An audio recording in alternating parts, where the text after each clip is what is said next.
few hundred patch notes and suddenly everyone's got 5 passives.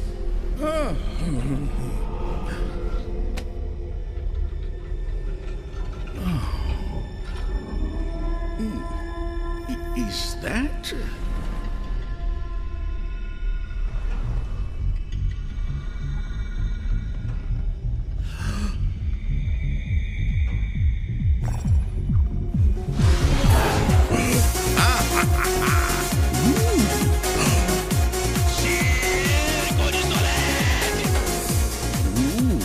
Why did they get rid of that?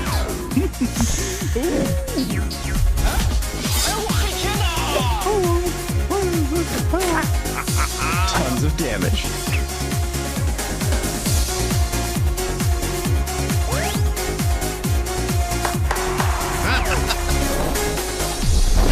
Redacted, you're the winner. I'm not sure where to put the microphone, but what went into making this costume? How long did it take? Oh, I'm French. French. I'm French. Oh, he's French. Oh. Hello again.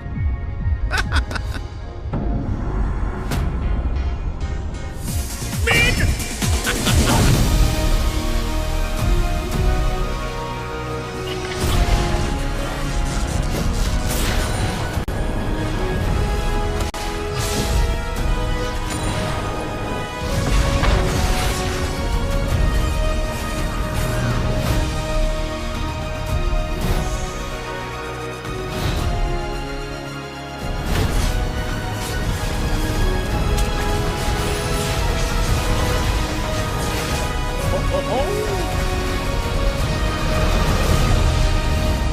Welcome back, summoners.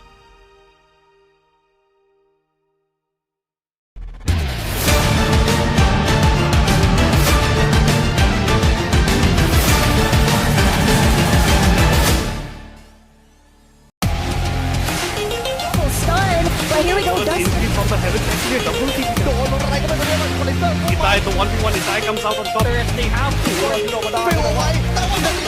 Here comes the hero's entrance. They have the...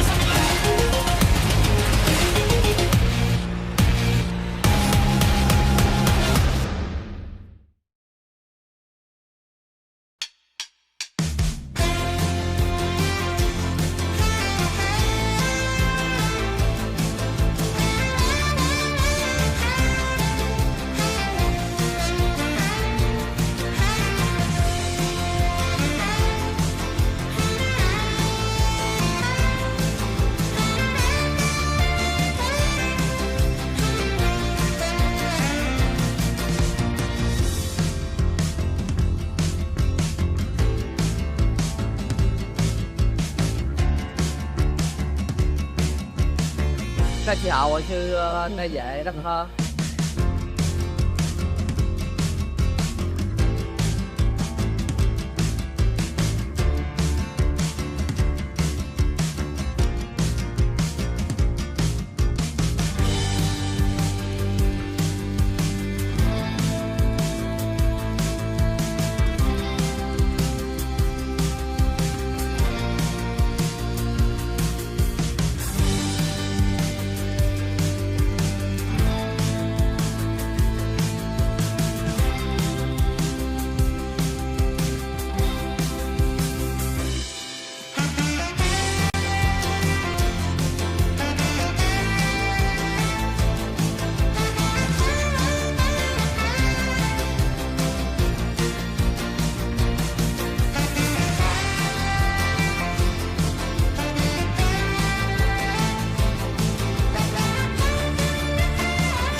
Man, the energy here, it's a demon's dinner bell.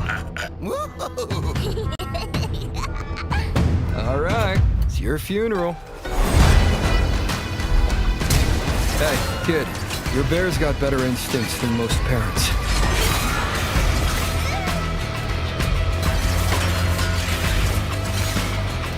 Say your prayers. It's me, the consequence of your actions.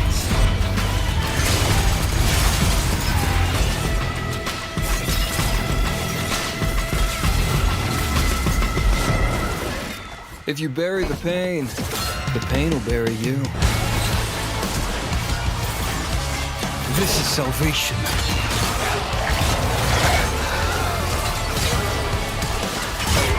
A moment of silence for the recently departed.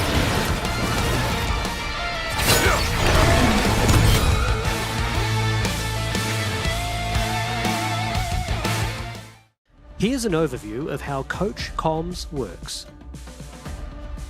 Each team may assign one coach per game, submitted with the starting roster. Coaches can be changed between games. Only a head coach, assistant coach, or analyst is eligible. Sub-players are not allowed. Use of the Coach Comms is optional. Here's how Coach Comms operates during matches. The coach is placed in an isolated room, wearing a soundproof headset to ensure competitive integrity. They may only view the 5-player POVs on stage. No live stream, spectator mode, or external devices are permitted. Each team has 3 Coach Comms uses per game, with 45 seconds per use. Unused users do not carry over. After all users are exhausted, the coach may leave the room. If they leave early, they cannot return. Team members not participating will have access to standard spectator mode for post-game review. Coach Comms has received positive feedback from teams and fans and adds an additional strategic layer to the game.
应该是 S2 的晚期加入的。我玩圣，一开始觉得他是忍者，觉得他应该是有很酷的技能，不知道你们有没有玩过信长？信长里面有一只可以勾人的英雄，我觉得圣也可以。结果进去发现他是个坦克。知道以前是这样的吗？以前是五楼最烂的去打辅助。对啊，5楼滚去辅助啊。刚刚有跟 Betty 去研究一下我们下路的一些绝活组合，所以等等应该可能有机会呈现。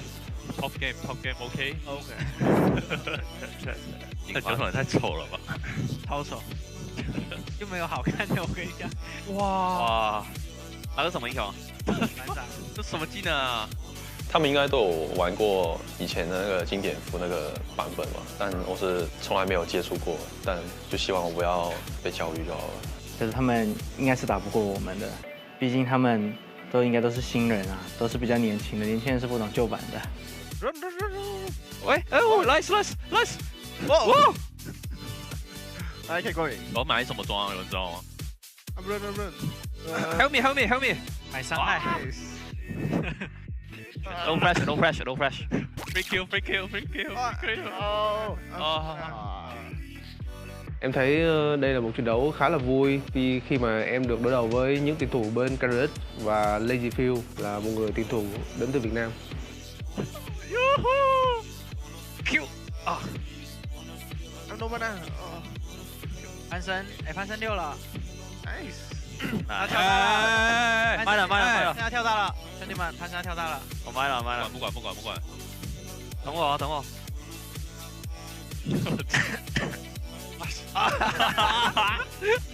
你在害人！我好像害死他哎 ！Report this guy OK。他们都看起来都那么新，应该没有玩过旧版吧？踢他，有没有？太大了！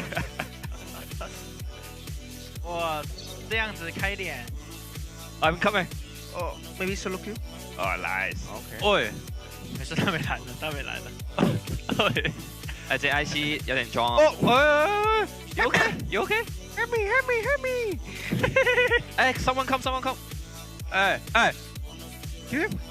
，I have E，然后我忘了没多问。我来了！来，小兄弟，快！3秒高！来了！哎，我没魔嘞！哇，哎，可以！追一下 ！Go！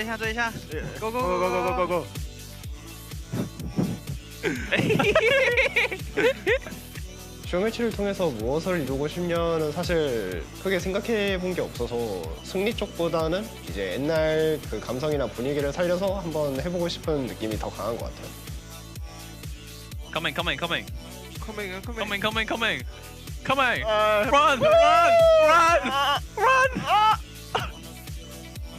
Come on! Coming! I won! No!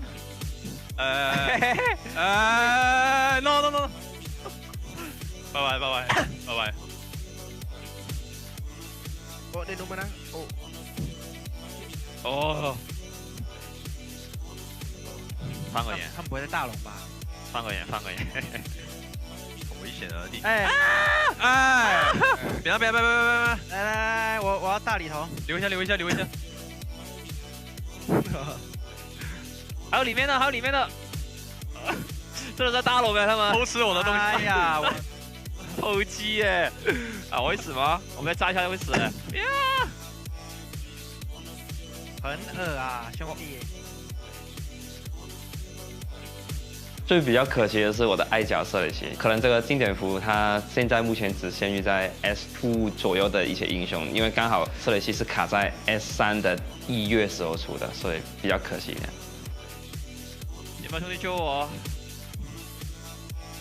哦，这边，可以来一个，那去吧。哎，龙马啦 ，OK，It's OK， 龙马啦 ，It's OK，One shot，缓一下。我他妈超痛哎！哎，他无打得过不？打不过，再一发死啊！不要想拿走。哎，稻草人！我去！每次想拿走，走去哪呢？哇！OK， ok. Mục tiêu hôm nay đến đây của em thì chỉ là chơi thật vui thôi, chứ thắng thua thì không quan trọng đâu. 先补充再说哦，酒桶说不等了，完了，好痛啊！哎，船长吊起来了，酒桶不等了，酒桶。啊，这踩人，拉扯，先把这个杀了。救一下，救丢他，救一下，来，你拉扯一下，他跑得快，救一下，上面还有一个，要去看小兵了吧？一波。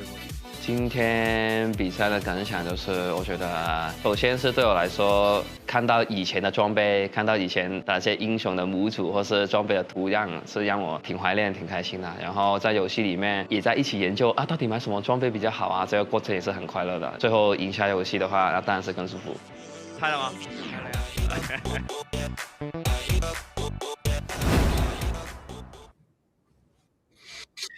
Welcome to the LCP. Welcome to week 3, day 2, Carricks, and we find ourselves in another best of 5 elimination. Exactly. Unbelievably, another team goes home tonight, joining SHG in a long off-season.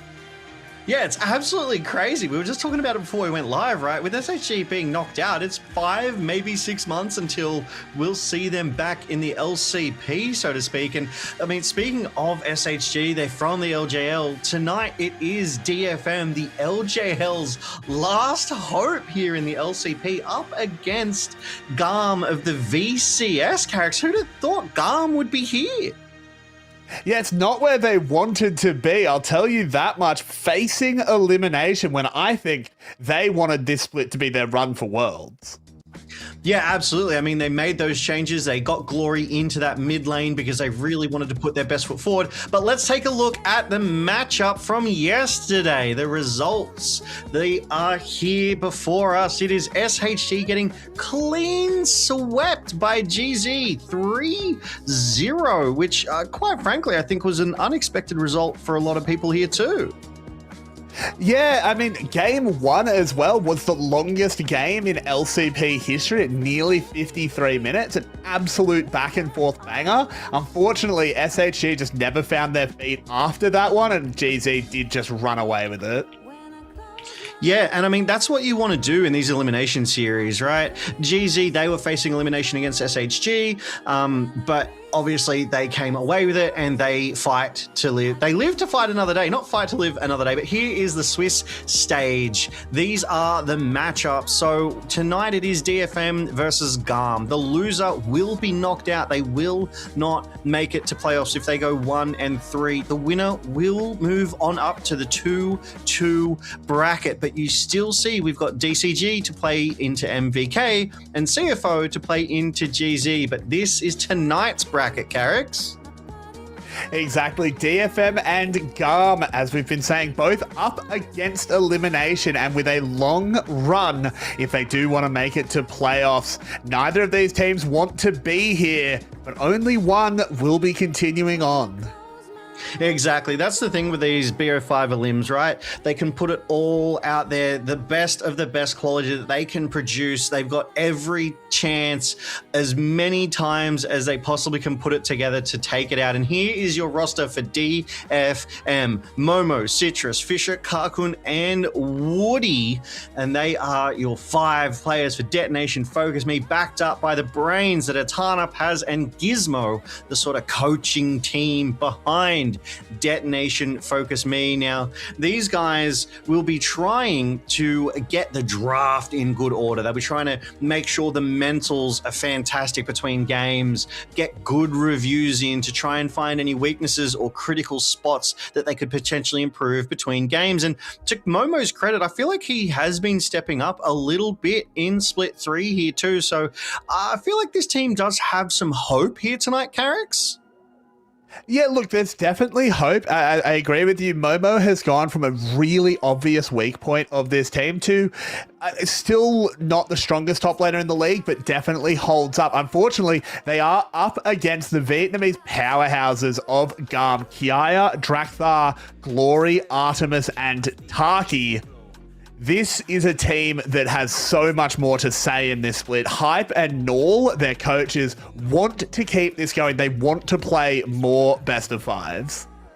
Yeah, absolutely. I mean, every team wants to play more best of fives. The more league you play, the better you get at it, the further along the ladder you go. And you don't want to be eliminated. You don't want to go down to that promotion relegation series. If DFM lose today, that's where they will find themselves. But let's take a look at tonight's featured matchup here, Carrix. We've got a rumble in the jungle. We've got Citrus of the DFM team versus Drakthar from GAM. And there's been a little community perception that the people are trying to say that Drakthar is one of the worst junglers in the LCP, but Carrix, I think you and I would have to disagree with that one.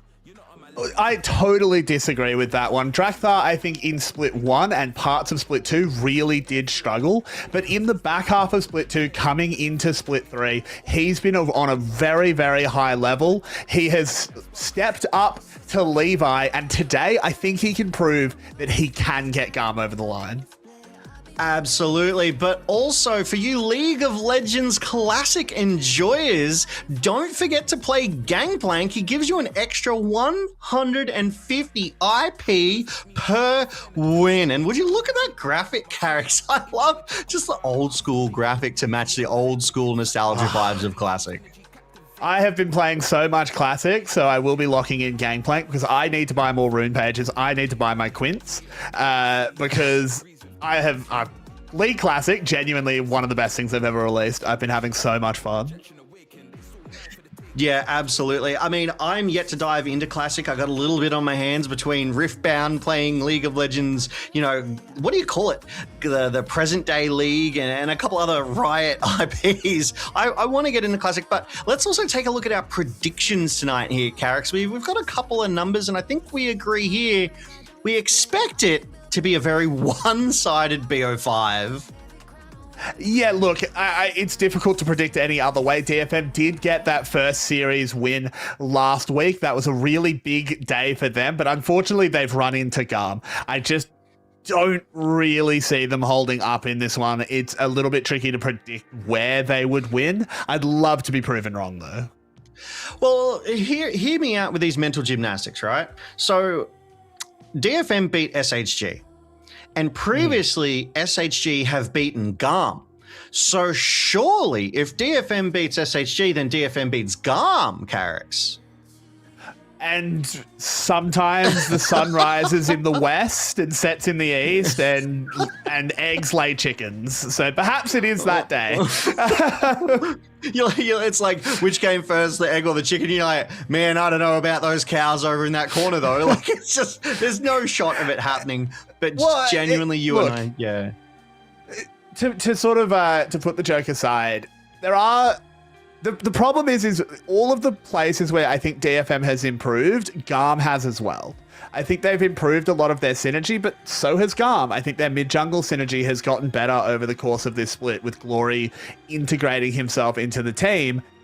And given that they've both improved in these areas, the glaring gaps, like just in lane prowess, I think is just going to be a bit too much.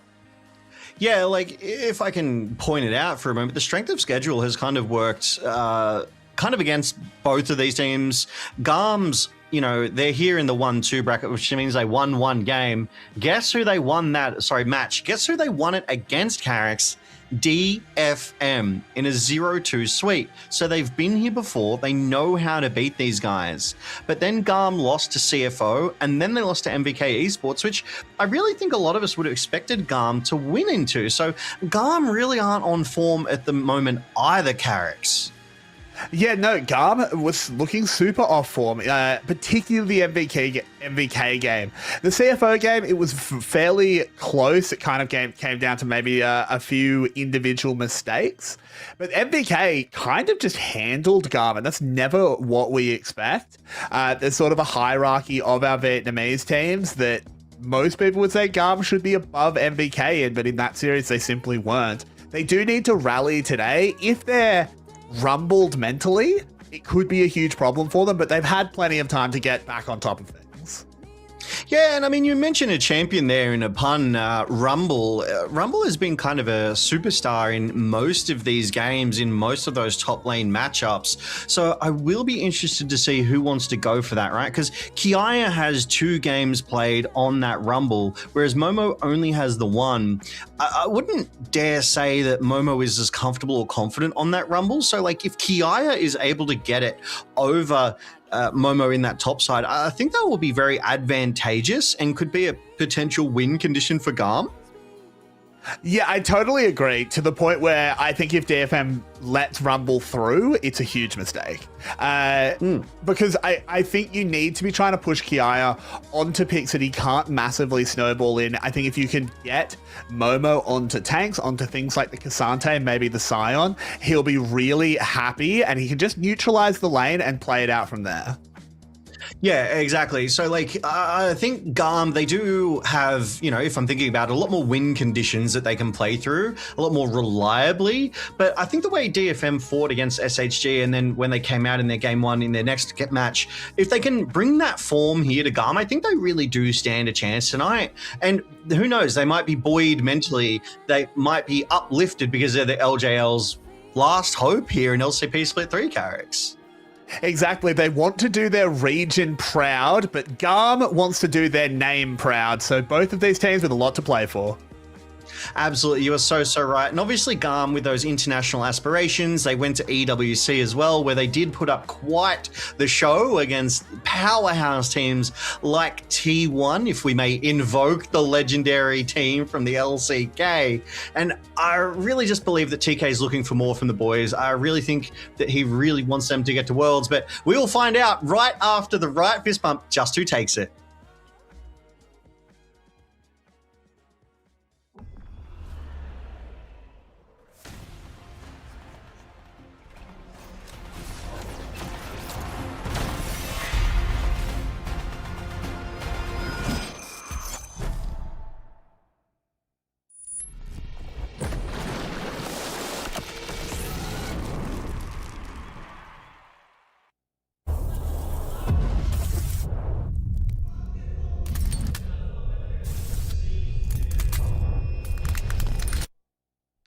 hy vọng, 希望、希望。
欢迎来到 LCP Arena， 1胜2败组关键的 BO5 比赛，由日本最后希望 DFM 出战越南的胜利之枪 GAM。我相信两队的粉丝现在非常的紧张，因为在昨天送走了 SSG 之后，今天又有一队要跟着上路了。谁可以闯到后续的赛程呢？马上欢迎双方选手进场。上路 ，Momo Kiaya。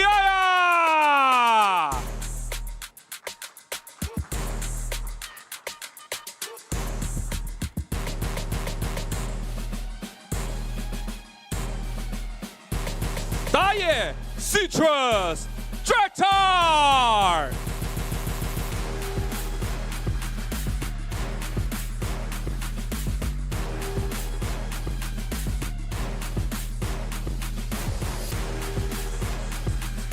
中路 Fisher Glory。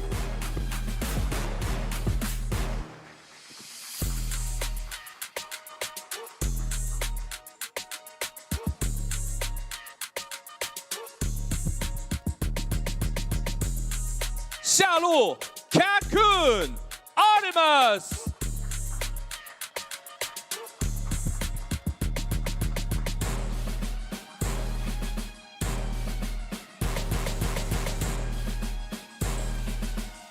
辅助 Udi Taki。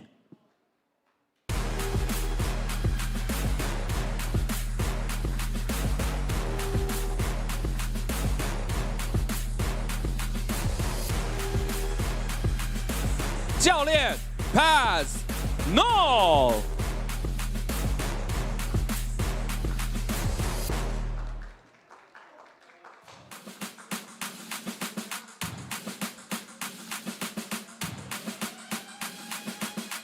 今天的对决 ，DFM 绝对需要爆发力来赢下，而 GAM 呢，则是要稳定心态。究竟结果会如何呢？比赛马上开始。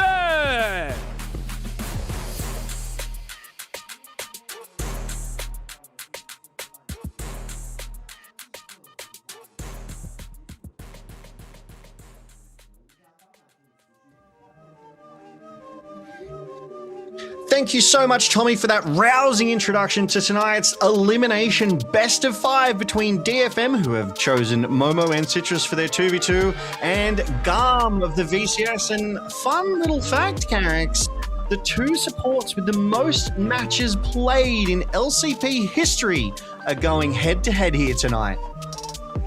Yeah, it's exciting stuff.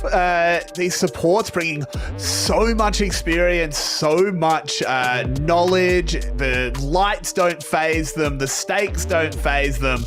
But can they pass that on to the rest of their team as we get ready for our 2v2? But we've got some interesting pairings coming in.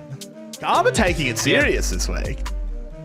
Yeah, and GAM took it serious last week, if I recall as well. They really want to win the 2v2 because obviously Taki and Artemis is GAM's bot lane. They are that dynamic duo, Taki being one of those supports, and counter to him on the opposition is Woody, but Woody is not to be found in this 2v2. It is Momo and Citrus, which is top and jungle.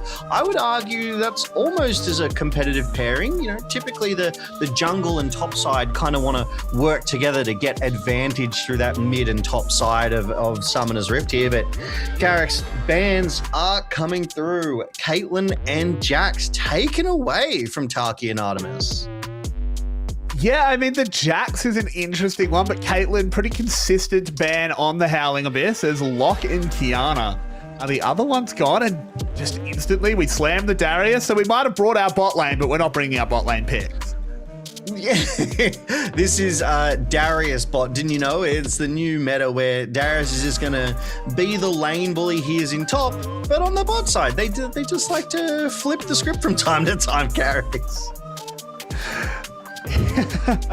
I mean, maybe that's the solution to the mage meta, is just lock in Darius and run at them. What are they going to do about it? Is Vel'Koz as well as the Riven coming in? This is going to be a bloodbath. Oh, and there is pun. I say Volibear and I think pun.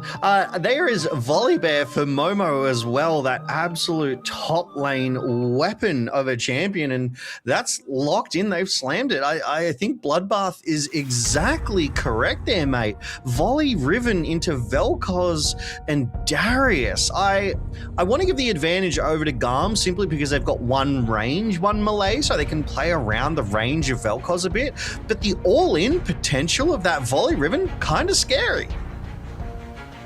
Yeah, I mean, if they get on top of anyone, they should just blow them up. Riven is a champion that has 3 buttons at level 1 as well. Obviously, we start at level 3, so she's got 5. A little bit unfair. Well, I mean, we've spoken about it before, and we'll speak about it time and time again, right? Level 2 is traditionally the single largest power spike in League of Legends, but if you can circumvent that and literally there's a bit of emoting going on here, I think these teams both... Oh, Citrus, that's so rude! Flashes in on a dancing Vel'Koz. Punish this man! Punish his sin! He goes down. Artemis is fighting back, managing to get away. The turret shot lands in onto Momo. Taki desperately trying to play safe around this Volibear. Burns the barrier. Artemis is going to keep it going, and Momo, I think, will go down. GAM take the win. I love the energy out of DFM. It was like, no, we've got to pull the trigger now. It was a little bit BM, if I can say as much. They were having that dance off. How dare. Exactly. Every ARAMer knows you got to respect that dance off, but DFM said, nah, we want this, and GAM just, shake your head in shame. As GAM turn around and punish the aggression of DFM. I loved it. That was explosive. That was exciting. That game was done before we could even talk about it. That was a quick one, to say the least. Often it is with GAM. They like getting this done. Even though it was DFM that pulled the trigger, as we said, but we will swiftly be into draft, and it will be GAM that can choose either the side of the map they'd like to be on or the side of the draft. I always think picking side of the draft is better, but it's a little bit up in the air which is actually the call. Yeah, so, I mean, you take a look at the stats, and there's not too much to go off because we've only really played sort of 3 matches, but GAM definitely have a lower win rate on red side, but still much, much prefer it, right? So they've had 5 games on red and they've won 2, and they've had 2 games on blue and they've won 1. So better win rate on blue side, but they prefer that red side. Meanwhile, counter to that, DFM, they've had 4 matches on red and won 1, and 3 on blue and won 1. So their win rate is a bit worse on both sides, but it's higher on that blue side for DFM. So it will be interesting to see which way these teams go. I think GAM there you go. They go the red side and choose second pick. That. Okay, because DFM chose blue. That's very GAM coded. Yeah, I like this a lot to go that second pick. I think it lets you hide a lot of things in your draft, where when drafts just you look at the 5 champions and go, I don't know where any of these are going. You don't have to show until super late. You can keep that flexibility. You can get something like a top lane counter pick if that's the way they want to go for Kiaya. It makes a lot of sense. And we're not really covering the bans as they come because these are stock standard. I think you could almost just ban the same 5 champions every game. Yeah, exactly. And I really liked your point earlier, right? Is like hiding your draft or hiding your like picks and bans, because in this mage meta, right, you just don't know where those mid lane champions are going to go. Will they go in that bot lane? Will they go in the mid lane? And it becomes harder to ban around it, becomes harder to pick around it. But one ban that I really do like here is Syndra, because Syndra and Cassiopeia, those two have been flexed bot and mid so much here in Split 3, and even sort of in the off-season late Split 2, they were starting to flex those around. So I like it. It gives you more intel. It keeps the lanes more traditional, because as you know, that they are planning on banning those, not banning, sorry, kind of mildly nerfing those mages to bring them under control and mildly buffing the ADs so as to go back to that AD bot lane, mage, mid lane gameplay that we're so familiar with, Carrix. Yeah, and I think both teams happy with how this first rotation is going. Citrus has gotten to Lee Sin, a super high priority jungler for him. He's had some really good performances on it, but it's answered back with, I think, Glory's best champion in his rise. He's always been an absolute killer on the blue man. And Nefiri just, I mean, outside of maybe like the Nocturne, he's probably just the best jungler on the patch. Yeah, Nefiri is really, really strong, especially in the hands of Drakthar, but I love DFM came with a game plan. They slam Yone, they slam Rumble, and that is the Rumble that we were talking about pre-draft as well, Carrix, about who gets it. If Kiaya gets it, I would expect him to be a strong wing con through that top side, whereas if Momo gets it, I think he'll be able to stall out the lane, slow it down, prevent Kiaya from escaping that lane, but it looks like Kiaya likes his odds on potentially this Ambessa if he locks it in. Yeah, Ambessa is sort of the other Rumble, not counter, but survivor pick. You can go the Cassante, obviously, then you're playing that tank style, you're being that frontline, while with the Ambessa, you sort of more lean into pick, more into brawl, and you can set up for ganks on the Rumble. You still don't really want to 1v1 a Rumble, but you can definitely get closer to it. So I like that. I like that Kiara is just sort of throwing down the gauntlet. They're going to ban out the Nautilus. I think that makes sense. I think we focus on support bans. Because the one downside of DFM's draft, as interesting as it is, it's not flexible. We know where these are going. Yeah, exactly. Every single one of these is locked in unless they do some crazy stuff and throw Yone in that bot lane, which I don't think would be good in the early game, but you know, it could be done, but it's extremely unlikely we'll see that. As like you said, that Nautilus banned away. Nautilus a really, really strong support, fantastic kind of engage tool, great CC, and obviously they're trying to protect the bot lane, which they're yet to reveal on either side here. DFM banning away the Lucian from Artemis, and counter to that, I like the ban of Shen, but DFM, I wonder if they'll read that and ban the Camille or let that through. Yeah, I think with the Shen banned, I think we want to ban out Camille, just because the natural counter is gone. That said, Camille is not incredible into this composition. I don't know if you want to play full Brawl into a Yone, into the Lee Sin Rumble. So they ban out the Bard instead, something that Taki has a really high preference towards. Really interesting question here. I don't think it's going to happen in game 1. It's not, especially because Alistair's just going to get locked in, but looking forward to game 2 and 3, it's actually Silas support.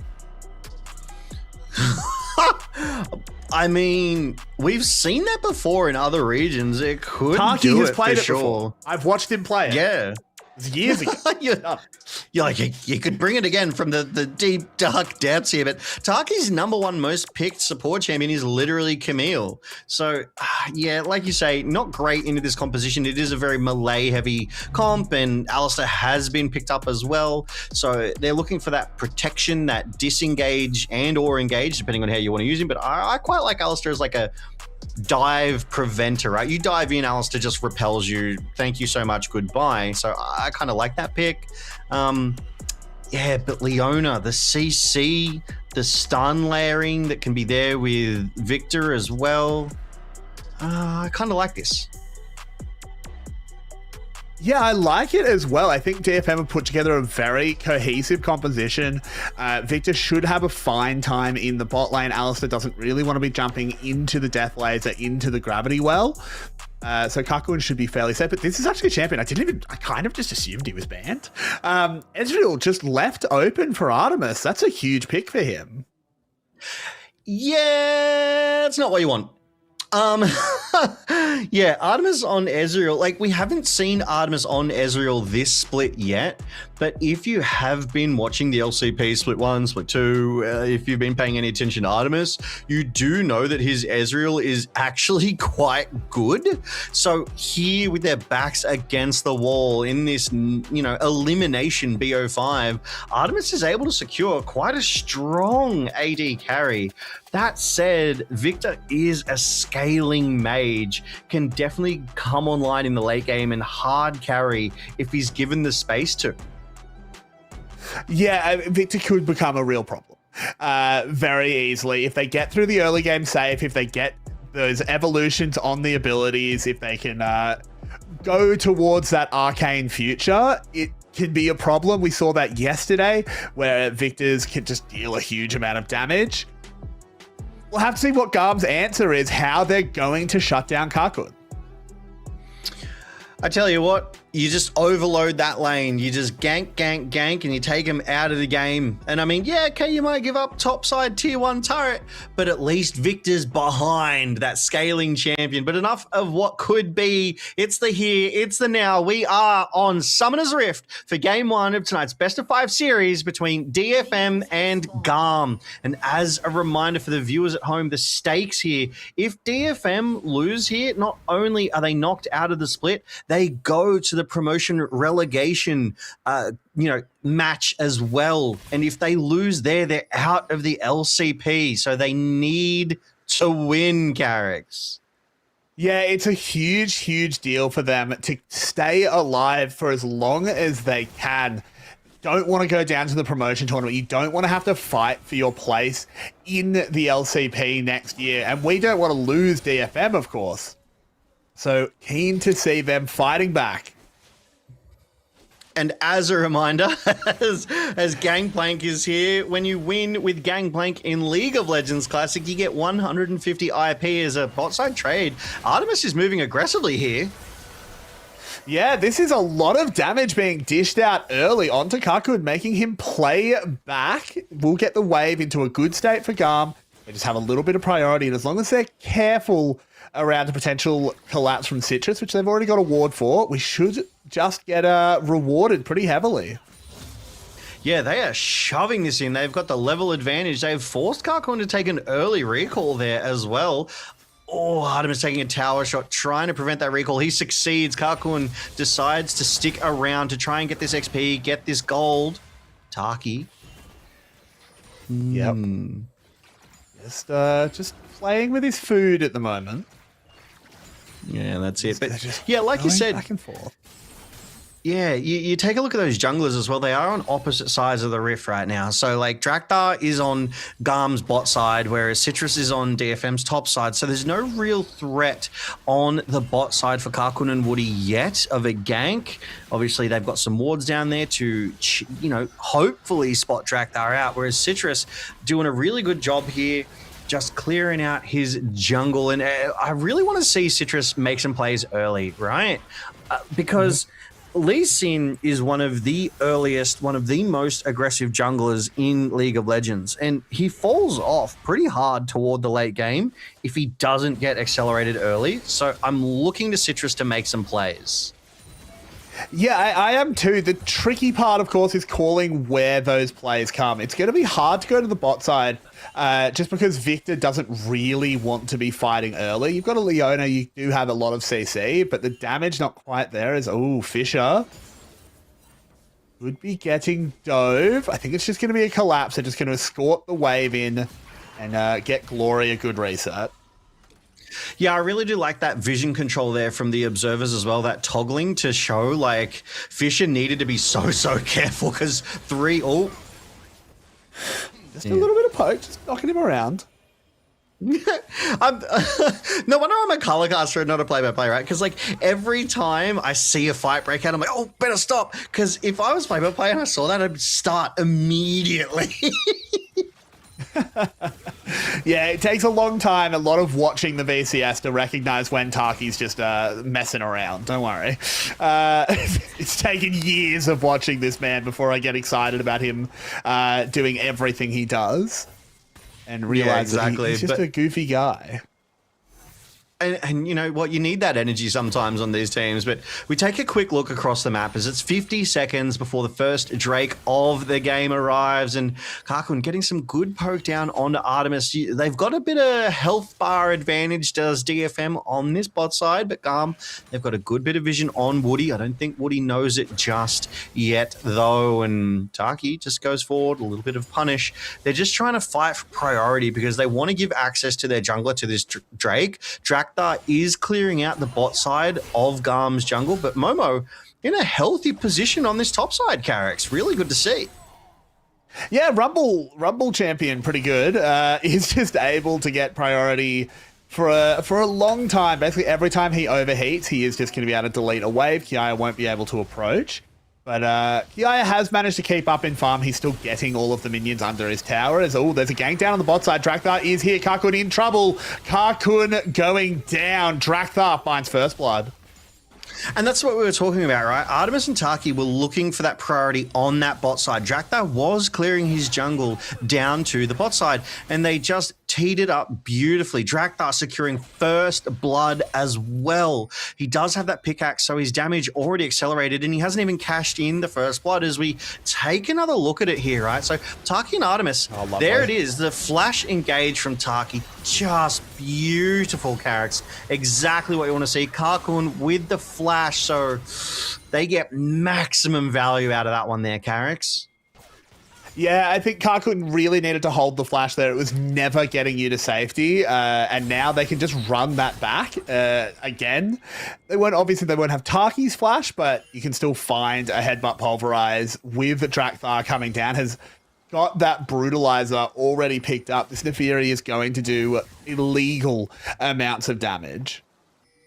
Yeah, I mean, that's a really strong start. He's definitely better positioned than Lee Sin currently, who's building a bit more health rather than damage. DFM, though, clearing out the wards. They've got that vision control around the Drake for whenever anyone decides to go for it. But let's take a quick look at the CS differential here. And honestly, there's not much. There's barely a wave either side here. And the gold lead of 900 over to GAM, it's mostly in the pocket of Drakthar after that first blood. So a close game here in the first sort of 6.5-ish minutes, but I like that Momo is leveraging the advantages of this rumble. He always seems to kind of have the wave shoved up under the turret, so he's able to be first to the Rift Grubs when they spawn in a minute. Like, he's able to get that vision down. He's able to get that priority on objectives. It's a good position to be in, but he needs to be in it at the right time.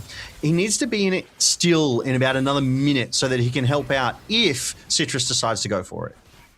I think the tricky thing with going for grubs if you're DFM is that you don't have a spellbook support.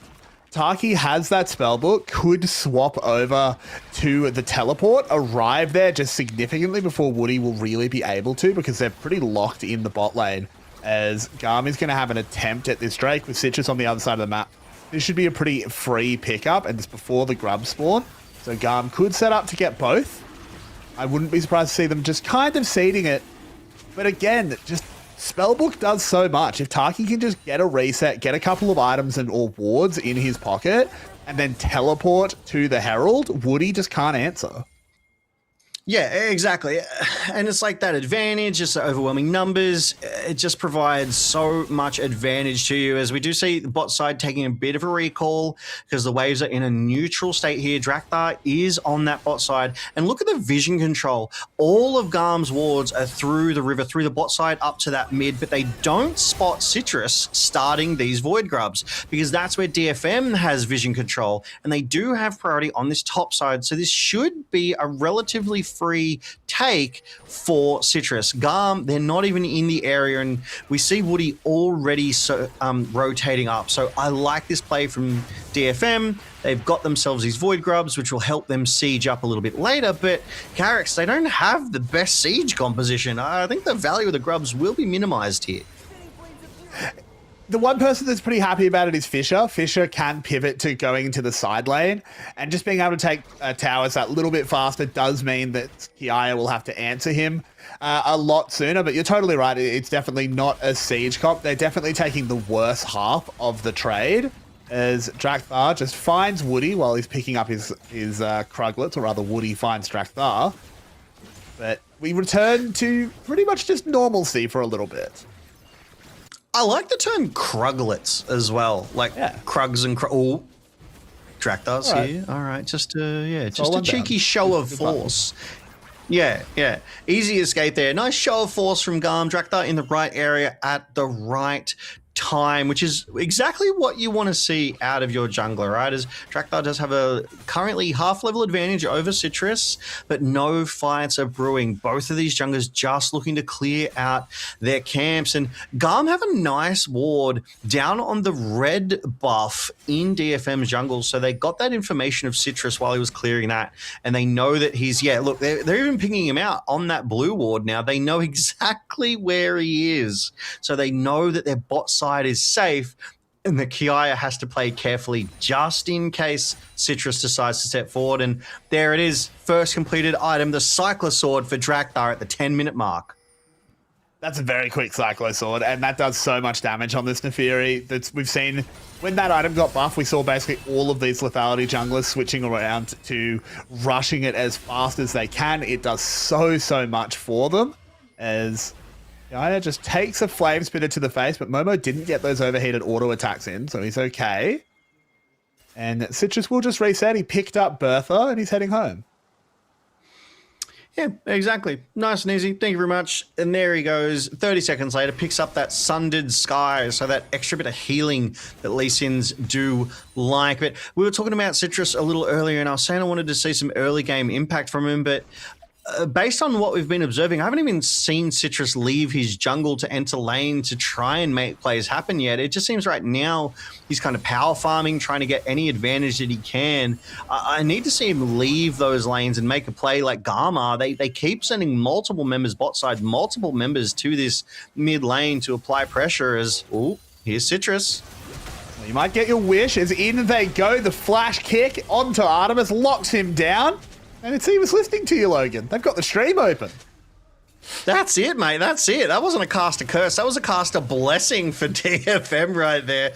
All right, maybe Artemis would say it's a curse, but that kill going over to Karkun as well. Nicely done, well set up.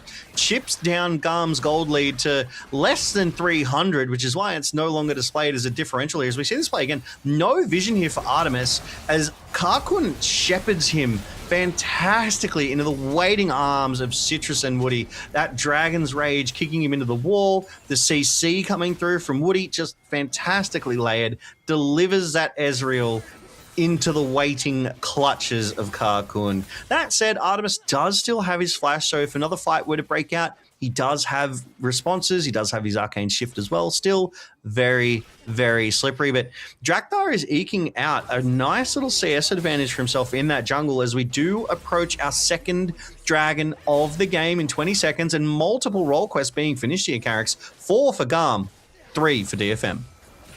Well, just ticks over to 4 for DFM, so don't worry about that. There's a big lump sum of gold for Karkun as well as putting his boots into another slot. And it will be interesting how they approach this dragon setup. I think could just surrender it. I don't think they have to play retake here if they don't want to, but with Drakthar as strong as he is, maybe they just should. I really think they'd win a team fight right now. I mean, Fisher has only completed... Ooh. There's a bit of damage coming in. The Soul Unbound will get Fisher to safety. Drakthar being sent to base might give DFM the angle they need. Well done there by Citrus and Fisher, just forcing that Alistair out. Yeah, Taki didn't use his ultimate there, so I think he did well to hold onto it. Does have the Summoner Spellbook, so has a TP being committed. They want to fight this. They're shepherding DFM. Yeah, this is Kiaya. In they go, and they get a catch. That's a disaster. Citrus has immediately gone down. Public execution onto Fisher in the backside. It's only a good equalizer from Momo that's going to stop the rest of the team falling. Momo genuinely putting out a house fire, but I'm afraid some of the rooms still got singed. Yeah, really great play there from GAM. Yes, DFM set themselves up well for success. They sent Taki back to base, but GAM wanted this Drake. They responded. They committed the TP from Kiaya, who, like you said, nailed that backline dive onto Fisher, got Fisher low after they'd already killed Citrus. Once they got the jungler, that Drake was bound to be GAM's. So I love GAM's restraint. As we do see this again, they're herding DFM in. DFM are responding with a TP of their own, but it's too late. Citrus is just dead. Taki frontlining. He's going to back away. And here's where GAM go, you know what? Not for us anymore. Drakthar, he went in, he flashes out. That's been a big piece of criticism I had for Drakthar throughout the split. He goes in too hard, too far, too deep, and he just dies alone. He gives something back over. I think right there was a moment where Drakthar realized it himself. He went in, immediately flashed back out, and then GAM was like, we won the fight, we'll get the Drake, and we will keep eking out our lead a little bit more. So really great gameplay from GAM. I love that sequence. And now they're at 1.3k gold lead up over DFM with 10 seconds until the Rift Herald. Yeah, it was also just a really nice play from Glory. Got that Rune Prison down max range while flashing a Leona ult as well. Very, very quick mouse movements required to go from on top of Citrus to where he flashed. So just good stuff out of him, really set that whole play up. But it does mean that now GAM, they get those 2 early dragons. They have that 1.3k gold lead. How did DFM bring this one back? Yeah, I mean, fortunately, 1.5k isn't the end of the world. I mean, if DFM find themselves taking a Drake or doing this, diving... They're going to go for it. Citrus is knocked away. There's the Fate Sealed from the Yone. Does land onto 2. Public Execution, buy some space. Kiaya wants to come back in with Artemis arriving. Can do it as well. Has a lot of mobility. Artemis, though, he's locked up. He's caught. GAM get a little bit too big for their boots, but with a Realm Warp, they might be able to salvage the play. A good knock-up. Woody will go down. Drakthar arrives, but can't stop the Hex Gate from saving Fisher. In goes Drakthar. He'll find a little bit too much, I think. He falls. And GAM, they throw a bit of that gold away. Yeah, there it is. I mean, we were just saying, how does DFM bring it back? And honestly, they're not out of this by a long shot. 1.5k at 16 minutes is not the biggest gold lead in the world. Then DFM, they overload this bot side. They commit the resources and they come away victorious here. As Taki and Kiaya, they see 3 members of DFM and they're like, oh, we can handle this. They knock back Citrus and then there's the Fate Sealed from Fisher. It locks both members of GAM up. Kiaya does well to get out of it, but then he goes back in. I really thought he would have kept running here. Artemis, late to the party, dies first as well. It's only saved, arguably, like Glory's Realm Warp. If he hadn't have shown up, it wouldn't have been a kill. Here's where I'm confused. Drakthar sees Fisher go over the Hextech gate, still goes in for Citrus, knowing that Fisher was right there. And I really feel like that's where Drakthar, earlier he recognized he went too deep, too hard, too fast. This time, not so much. He had the bloodlust character and he wanted more. You know, Fisher be damned. Exactly. He just wanted to go as hard and fast as possible, but doesn't quite work out for Drakthar in that one. But looking at this gold lead, I mean, it's DFM back in front. They are still down those 2 drakes. That is a problem. But it's a problem but it's that not the can worst be problem. solved. Yeah, exactly. It's not the worst problem in the world either. I mean, only a couple of minutes ago, we were talking about GAM being 1.5k up. How does DFM get back into it? And they literally just showed us. They just won a team fight bot side. They got the first turret as well with Fisher, with these grubs. He does have that Blade of the Ruined King. GAM making a play top comes side. in. Fisher, Fate Seals away. No one can get in front of him. Woody might be the sacrifice, though. But no, they're not going to chase onto Leona. A little bit too much darkness to chase into. Yeah, I like that. Again, GAM need to recognize when they overextend, overplaying their hand, and if they had followed Woody in there, I really think that would have been the case here. But I want to point out, now that DFM is back in the lead with the gold, 1.1k of it is onto Fisher. He has that Blade of the Ruined King.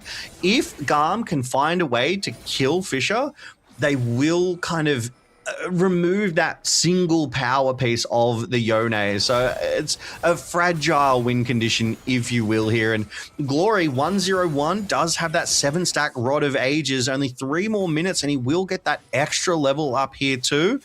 And he's starting to move around because he's got that item. So as he gets involved in more plays, I really think the team fighting capability of GAM will get more and more fearsome. I totally agree. The team fight from GAM is going to be a real problem. Artemis hasn't had the greatest start to his game, has sort of been caught out twice, but he is an extremely high-level Ezreal player.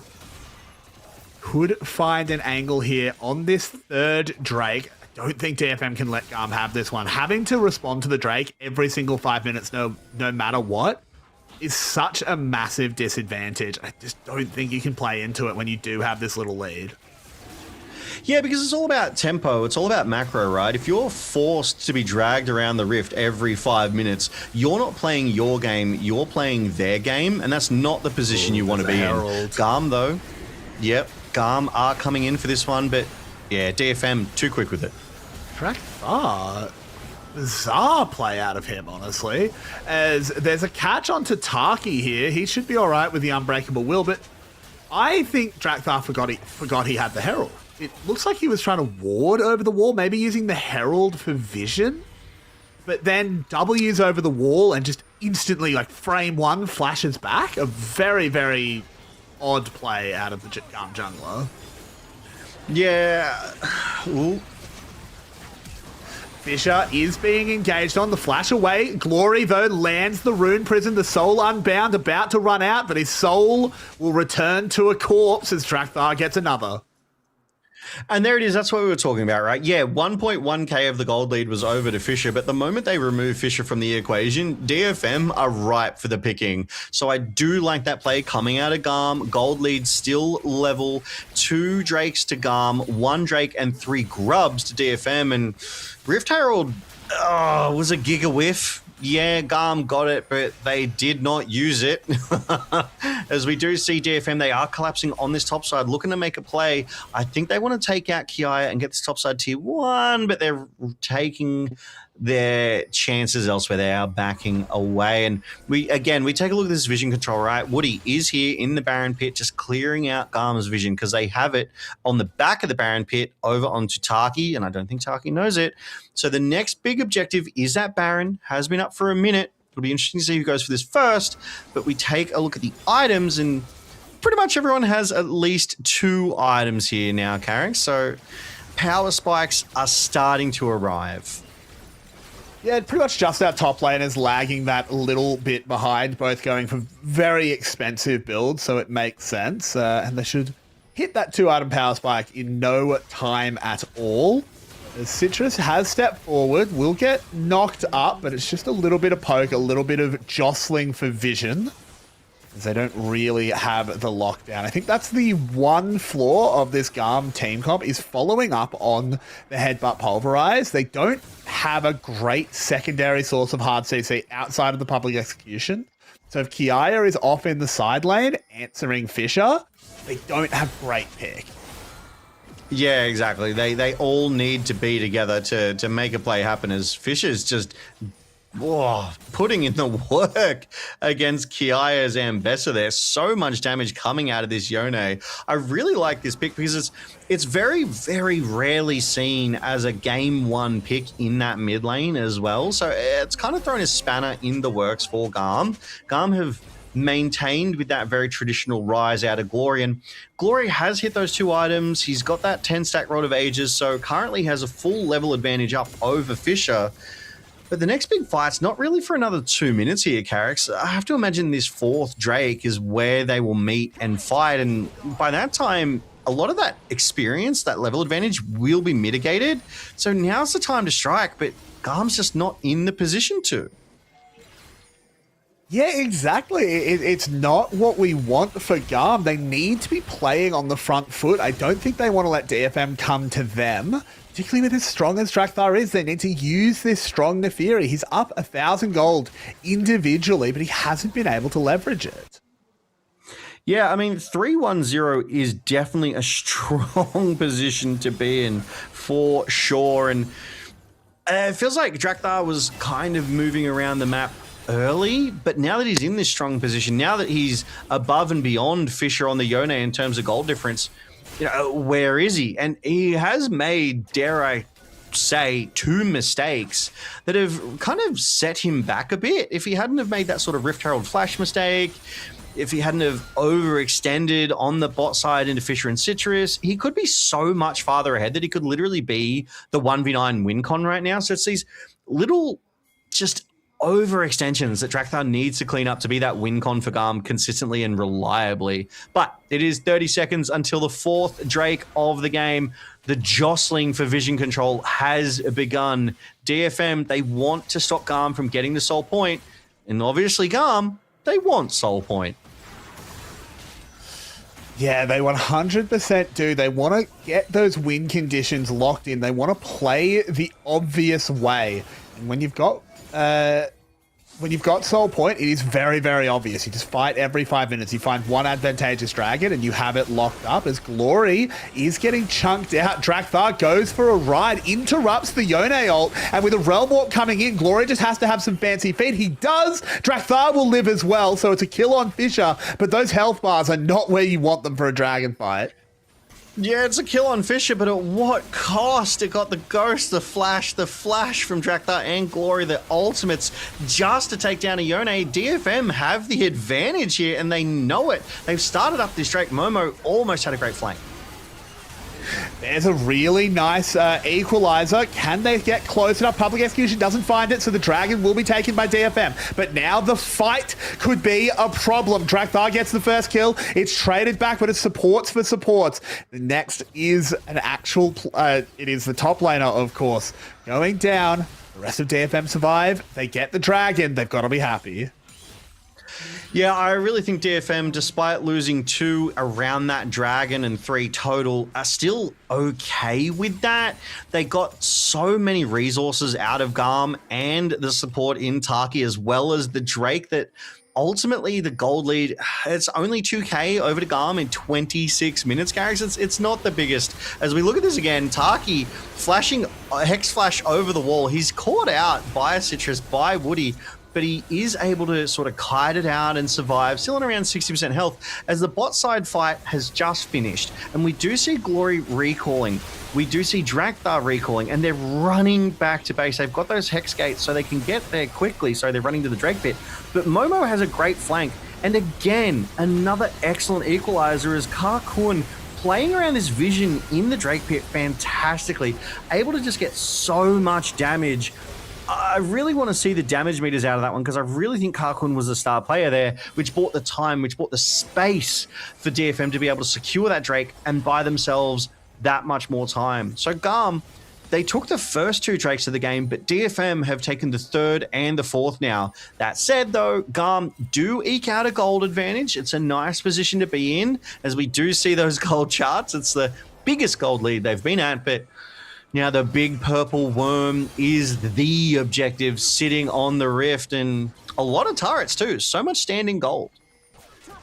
Yeah, exactly. A good fight for DFM could lead to a slingshot of gold. If towers fall, if waves are cleared, they could fly into the lead. And again, importantly, the entire gold lead is on Drakthar. If he's taken out of a fight early, if they take a fight where he isn't present, they're actually in a really good spot, DFM.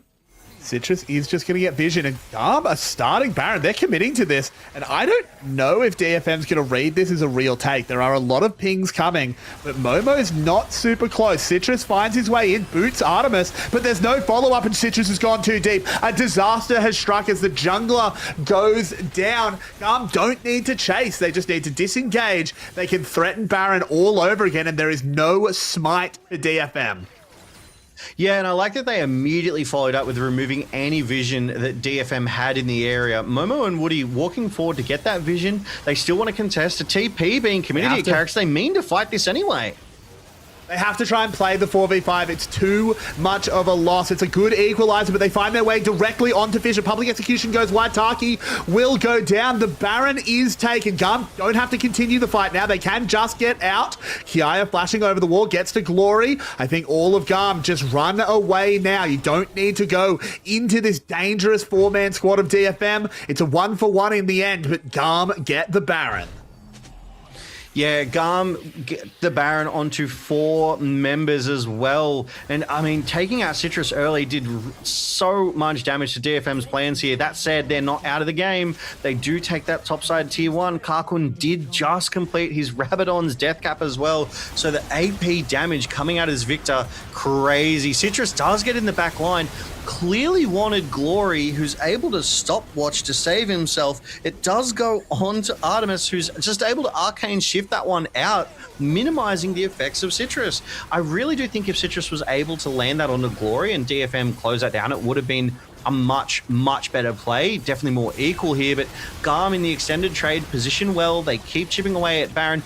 I like the initiative to try and take down Fisher ASAP, but that flash to avoid Kiaya's ultimate, fantastic. Really mitigated pretty much all of that follow-up onto GAM. That said, GAM get the Baron. They have it on 4 members. They're 3k gold lead up at 29 minutes here, Carrix. They're in a good position in this late game. That they are, and we'll have plenty of time to talk about it. As we just seem to be a little pause. I'm sure it won't be too long, but GAM now wearing 4 velvet purple suits. They should be able to push reasonably well. Kiaya survived as well, so they can go into... What are we doing? We can go into the side lane and have that Baron buff in 2 lanes, which I think what GAM should do to play the 1-4. Yeah, absolutely. I really think they should do that as well. They should split, do the 1-4, get Baron in both lanes. I mean, that's a traditional sieging, style setup, if you will, for all of you football fans out there. You know how you go like kind of 3-4-3? Well, in League of Legends, you can go 1-3-1 or 1-4 or 2-2-1. But the traditional method is 1-4, so that you force a response and hopefully have the overwhelming numbers. But a fun fact for you here, Carrix, as well, Yone, who is currently being played here in the mid lane, was released 6 years ago today. So happy 6th birthday, Yone. Hope you have a good game. I just felt my skin wrinkle. Yone's a new champion. What do you mean? He's only been out for like a year. No, it's like that. It's like that, isn't it? Yeah, it's like 6 years. Don't you mean 6 days? God, I still remember when they released Yone and everyone was like, so you released Yasuo's brother and he plays very, very similarly. It's like, Yasuo is at 200% ban rate in Korea. Of course, we're just going to release the other one so that they can play something. Yeah, That's true, by the way. Yasuo was at 200% ban rate for a while, despite not being very good. So, like, riddle me this. How do you get over 100% ban rate? So this wasn't in professional play. This was solo queue, and because you can ban the same champion, both teams were banning him every game. Right. Okay. I mean, yeah, that makes sense, I suppose. It was a bit silly, and then they released Yone, and it's like, well, you're probably not going to ban both of them. Yeah, exactly. You've got to let one of those go through, as it looks like we are back on Summoner's Rift. And as a bit of a recap for you viewers at home, GAM is up 3k, equal in Drakes, down in Grubs, up in Turrets 3-2. And the stakes here tonight could not be higher for these teams. If you lose here tonight, you are knocked out. You do not go to playoffs. And if you are DFM and you are knocked out, you go to the promotion/relegation match at the end of the split, and you have to fight for your life here in the LCP. But Citrus has picked up a GA, Carrix. Very difficult to kill.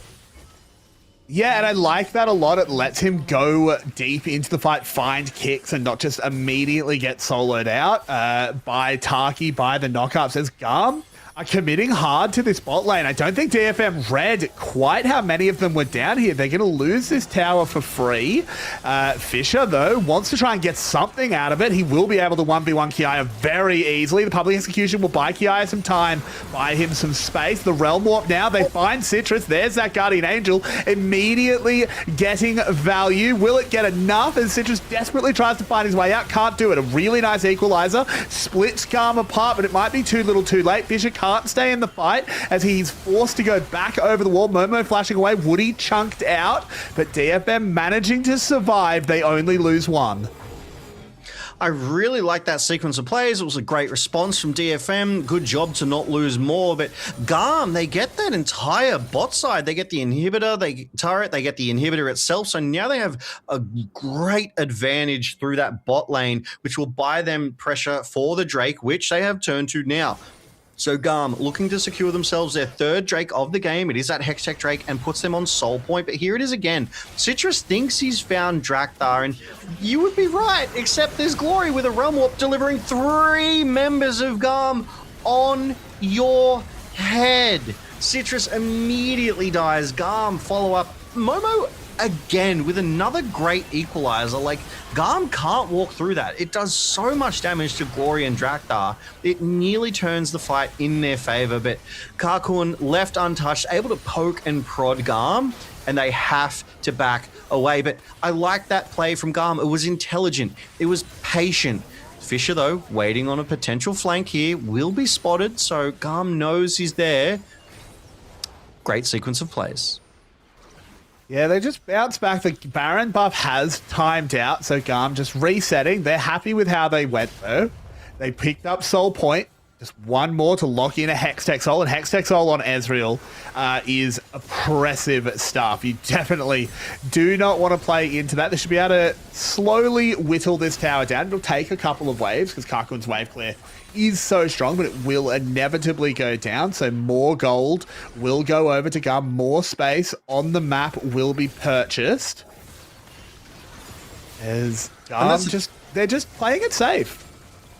And that's the thing, right? Sometimes you just need a little bit of purchase, whether it's with the gold in your wallets or getting some, land, some turf, some territory. That is all it takes. GAM, we're 33 minutes in. They're 5.6k up.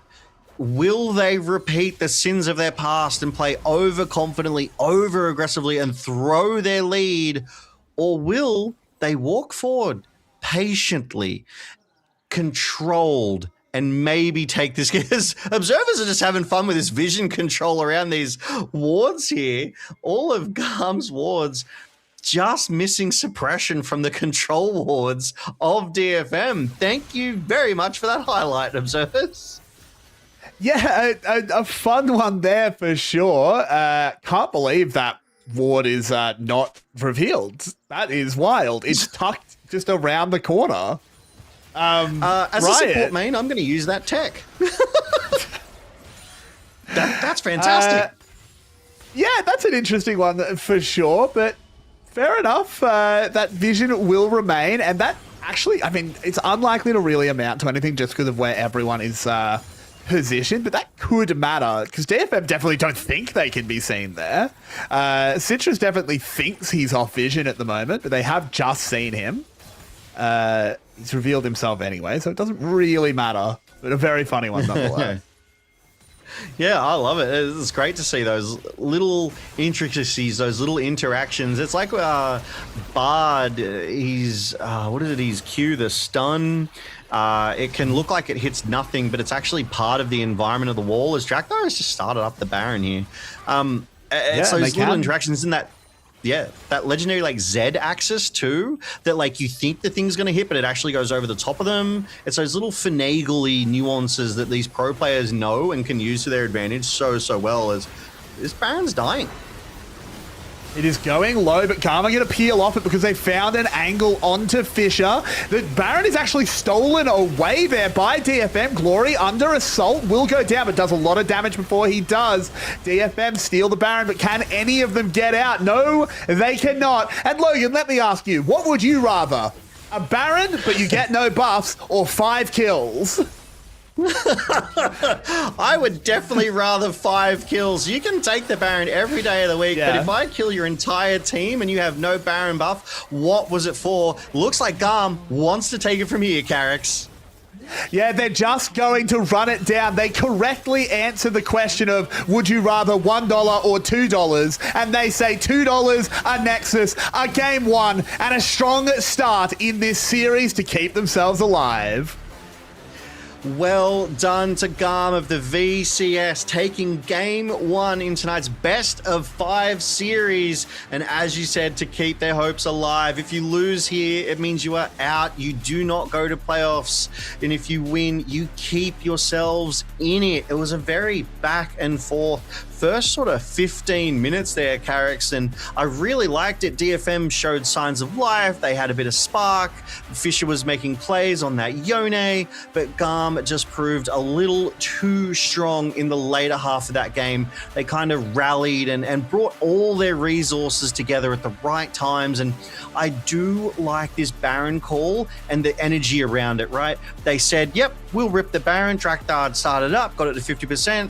DFM thought, ooh, something's up, we've got to suss it out. GAM were already there, ready and waiting. Yeah, DFM, cool, you got the Baron, but you lost the game for it. You take that any day of the week, Carrots. Yeah, 100%. The game was just over in the blink of an eye. And the damage numbers sort of tell the story. It was an attempt to carry by Fisher. Kakun as well playing the Victor in fights really, really well, but just not enough. GAM were able to find the angles, and this was, of course, that initial play that got the party started in the bot lane, got Drakthar super far ahead.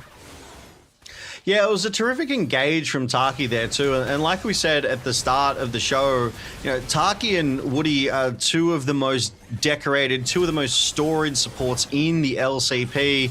And it was great to see them bringing their experience to the Rift tonight, but it just felt like Taki had so much more impact than Woody. I don't remember myself going, that was a fantastic solar flare, or oh my god, that Zenith Blade Q, as we see one right there, was phenomenal. It felt like it was a little quiet out of Woody for my liking.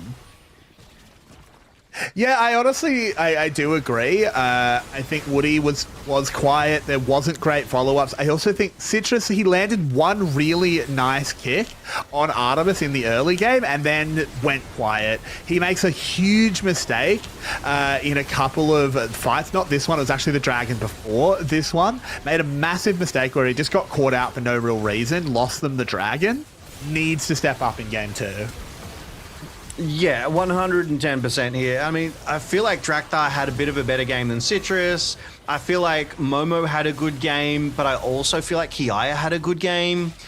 When it came to the team fights, Fisher and Karkun were obviously the damage dealers, were what felt like the hope for DFM, but the moment one of them died, GAM were just able to sort of easily take that fight from there. Momo was quality with his equalizers. Like, he may have lost this game, but I really do think his equalizers definitely hindered GAM significantly, did a good amount of damage. They were good placements, they were good timings, so credit to Momo for that. Kiaya just had some excellent ultimates, forcing flashes, getting great backline engages, so that was really good to see as well. Yeah, I do agree. I think Momo actually had a pretty good game. Was impressed with the equalizers. Unfortunately, never really able to leverage it into a big side lane play. Was constantly required by the team. But DFM, they still have games to play if they can come back. That's it. 4 games left in this BO5, and we will get to game 2 when we come back from this break, because here in the LCP, we're made for this.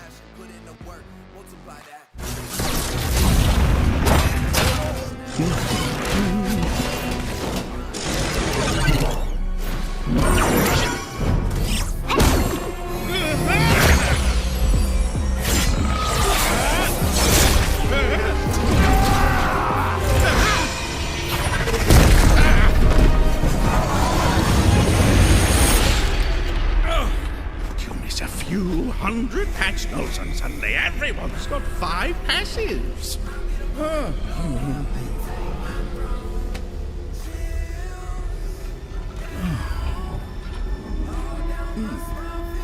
Is that...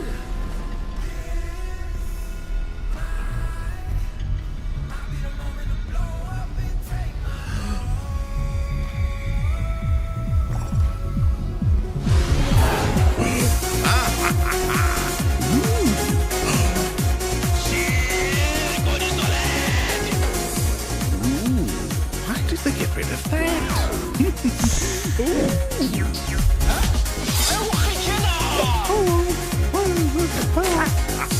Tons of damage.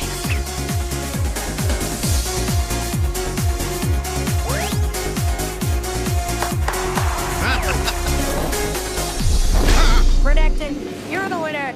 I'm not sure where to put the microphone, but what went into making this costume? How long did it take? Oh, I'm French. I'm French. Oh, he's French. Oh. Hello again.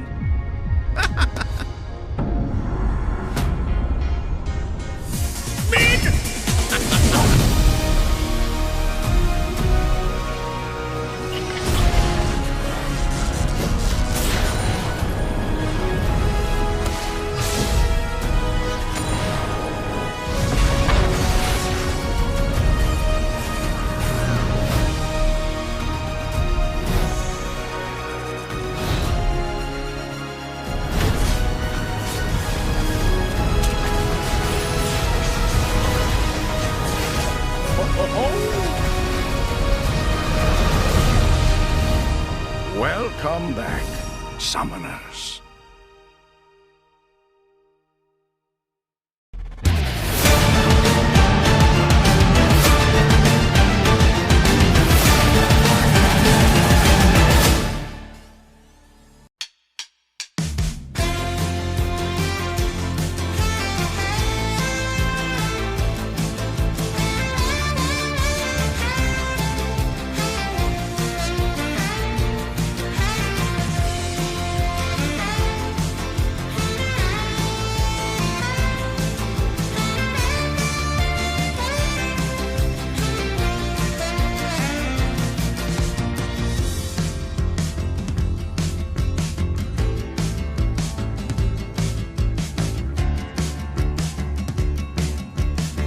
客气好，我是那也那个。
G'day cobbers and welcome back to the LCP. We just saw a very back and forth game one between DFM and GAM esports, Carrix, but we're looking forward to game two. Any thoughts before we get to it? I mean, there's a lot of thoughts. I think DFM held up reasonably well in the early game. They had some good fightbacks. It was not as one-sided as perhaps I expected. It gives me some hope that we will have a series to watch. Both of us did predict 3-0s, but maybe DFM will be proving us wrong.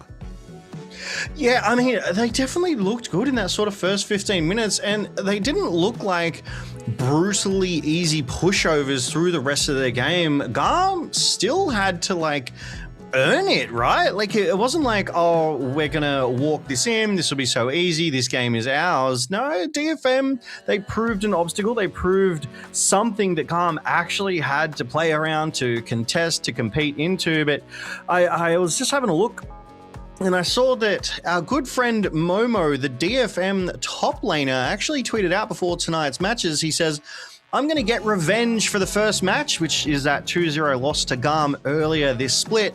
I'm going to vent all the frustration out here. If I win, it'll be a huge deal, so I'm going all out. Thanks for the support. So maybe that's why we're seeing Momo in better form. He's got that extra motivation. He's got that extra reason to perform that little bit better, Carrix.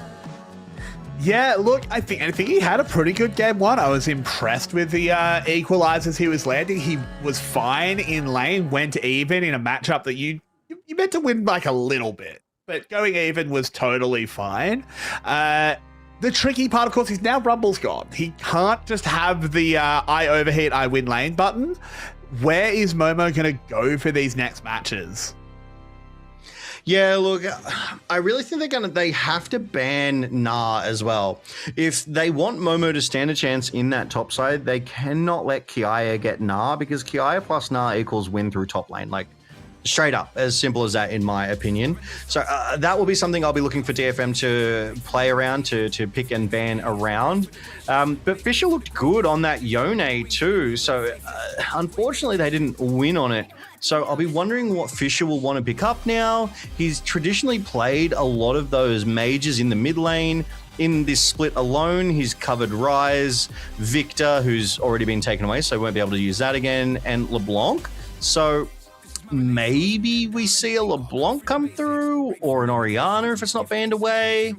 There's still some strong picks left, though, that I'm confident Fisher can find some good angles on. Yeah, I think there should still be things to find. I think they liked that in that first draft. I think bringing out the Yone in game 1 definitely would have caught GAM off guard. You saw that they had to play with massive respect around that pick. They had to flash away constantly. Artemis never really had a huge pop-off teamfight because he just couldn't go near the Yone or he'd just get one shot. Hopefully they can replicate that kind of performance and just get things together a little bit better, because in the end, GAM were not massively ahead when they won. It was sort of just one misplayed teamfight. Yeah, exactly. And like, unfortunately, sometimes that's all it takes when it gets to those later games too. Like when you're 35, nearly 40 minutes in, one team fight and you're dead. Like we saw, they got aced off that Baron, and they were all dead for like 30, nearly 40 seconds. And GAM was like, right, that's it. Now is our time to shine. We win right here, right now. And that's all it took. And this is League of Legends, right? There's so many different win cons. You can macro, you can micro, you can gold diff, or you can just win one team fight and win the game. It's kind of why I like it, because there's so many different options. Yeah, exactly. There are so many ways to win a game of League of Legends. Do not have to be locked into one. I think, where would you, like, being a bit more specific perhaps, where would you like to see DFM going champion-wise to potentially get them over the line in game 2? I want to see Woody on Shen. I just think Shen is a really strong support at the moment. I would love to see Kakun on a traditional AD carry, maybe onto that Kai'Sa that he's played before, maybe onto, I mean, Ezreal's gone, potentially, I almost feel like a Sivir would be good because it would remove it from Artemis's pool and is a decent AD carry at the moment. Mid lane, Locke's permaban, so that's not going to happen. Silas is very draft dependent, so maybe the Akali, she's just strong wherever you put her. Citrus, I mean, we just saw Lee Sin, we just saw Nefiri, maybe J4, but J4 isn't really Citrus's style more. Kiana, and topside, frankly, whatever gives Momo the most comfort. Probably maybe like a Jace, so he's got some range in his kit. Yeah, I mean, Jace was banned in game 1. I kind of imagine that he'll stay banned. That's a very, very powerful champion at the moment. But if it gets through, I totally agree. Pick that one up, go straight in. Interesting to hear you say that Kakun going on a traditional ADC. I definitely think he could. I don't hate it. But I kind of think getting Woody a little bit more involved in the game, letting him roam, because game 1, he was just locked in bot lane. I think they picked the Leona thinking, yeah, you're going to come mid, you're going to make plays with Citrus, and it just never amounted to it. Yeah, and that's the problem, problem in apostrophes, problem in brackets, with like the more traditional supports, the less mobile supports, if you will, is that they're a little more lane locked than the, Bards, Pikes, Camille's, Shens. So it takes a little bit more freedom to actually roam. And the problem with having a mage in that bot lane is it does tend to lock your support in lane a little bit more because you're less mobile, right? You look at Victor, you look at Ezreal. Ezreal is hyper mobile compared to Victor, has that arcane shift, is able to move around very, very easily, whereas Victor just has to walk everywhere, doesn't really have any extra movement abilities, does have a move speed boost, but it's not on the same level as Ezreal. So Ezreal support, Taki, able to roam a lot more than Woody. Yeah, exactly. We'll be interested to see where they go in this second game. Jarvan was actually completely ignored in game 1, wasn't picked, wasn't banned.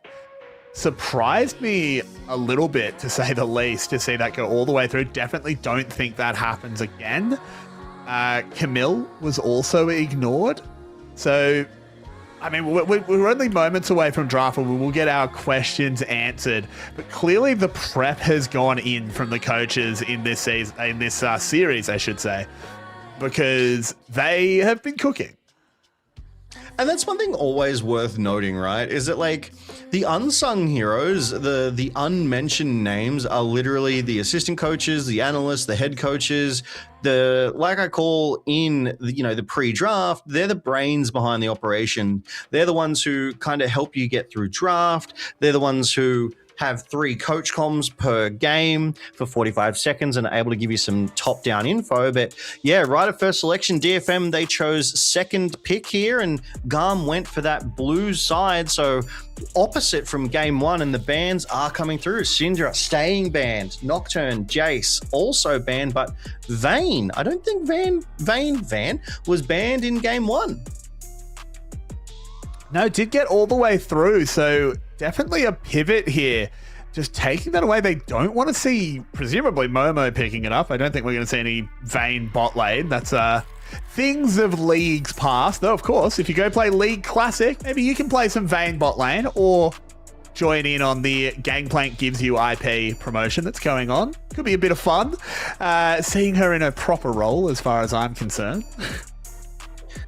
That's it. Like you so rightly shout out, Gangplank giving 150 IP for a win in League of Legends Classic at the moment. So make sure you check that one out and get your dose of nostalgia. But Cassiopeia made it through the bans, picked up by GAM.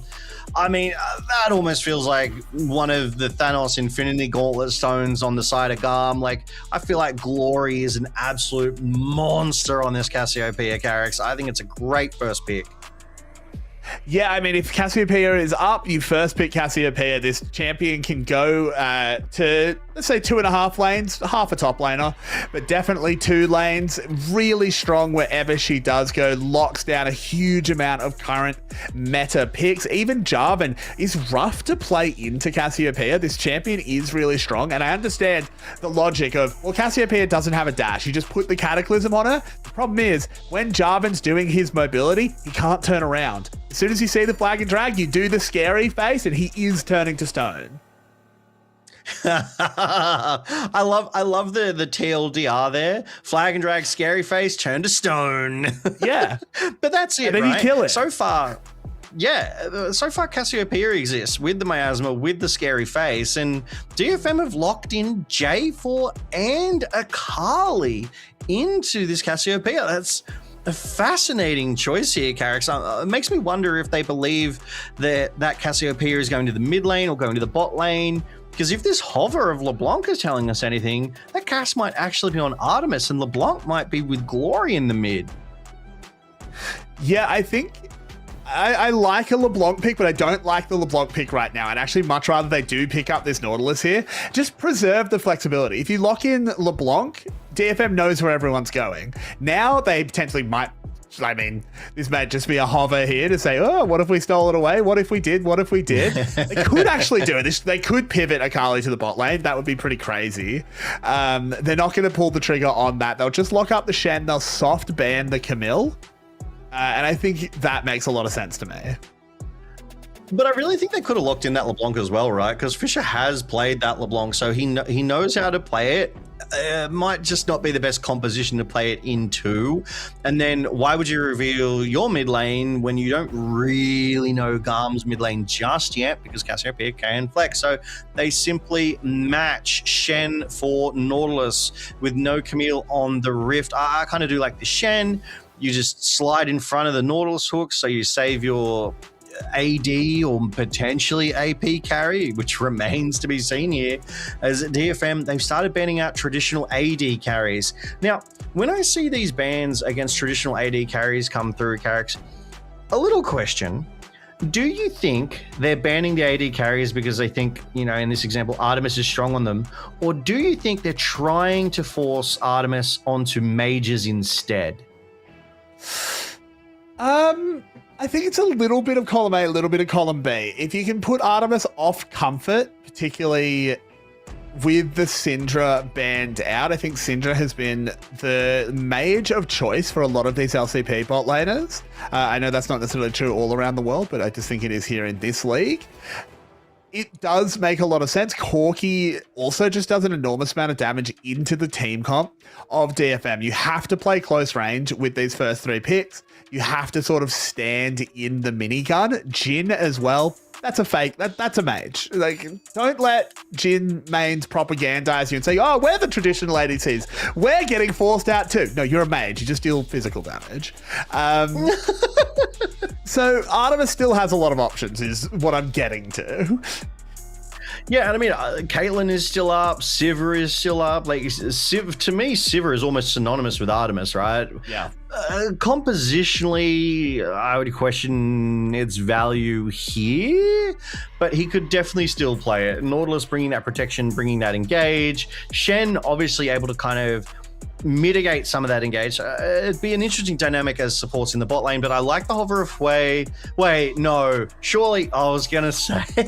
I was like, if Fisher played Yone last game and then locks in Yasuo this game? Come on. But does go for that Hui, that long-range mage, which is so oppressive with that range. But there's that Artemis speciality, Sivir, being hovered. Yeah, I mean, locked in. And the crazy thing is, DFM's draft is still flexible. This could still be an Akali bot. I don't know how much fun that is to play into the Sivir. I think you just eat a lot of boomerang blades, but definitely is playable. Hui, obviously, I mean, he's just a mage, can just go down there fairly happily. They're both just going to think about Yasuo. They're going to show it off, but it will be Kiaya going towards Renekton.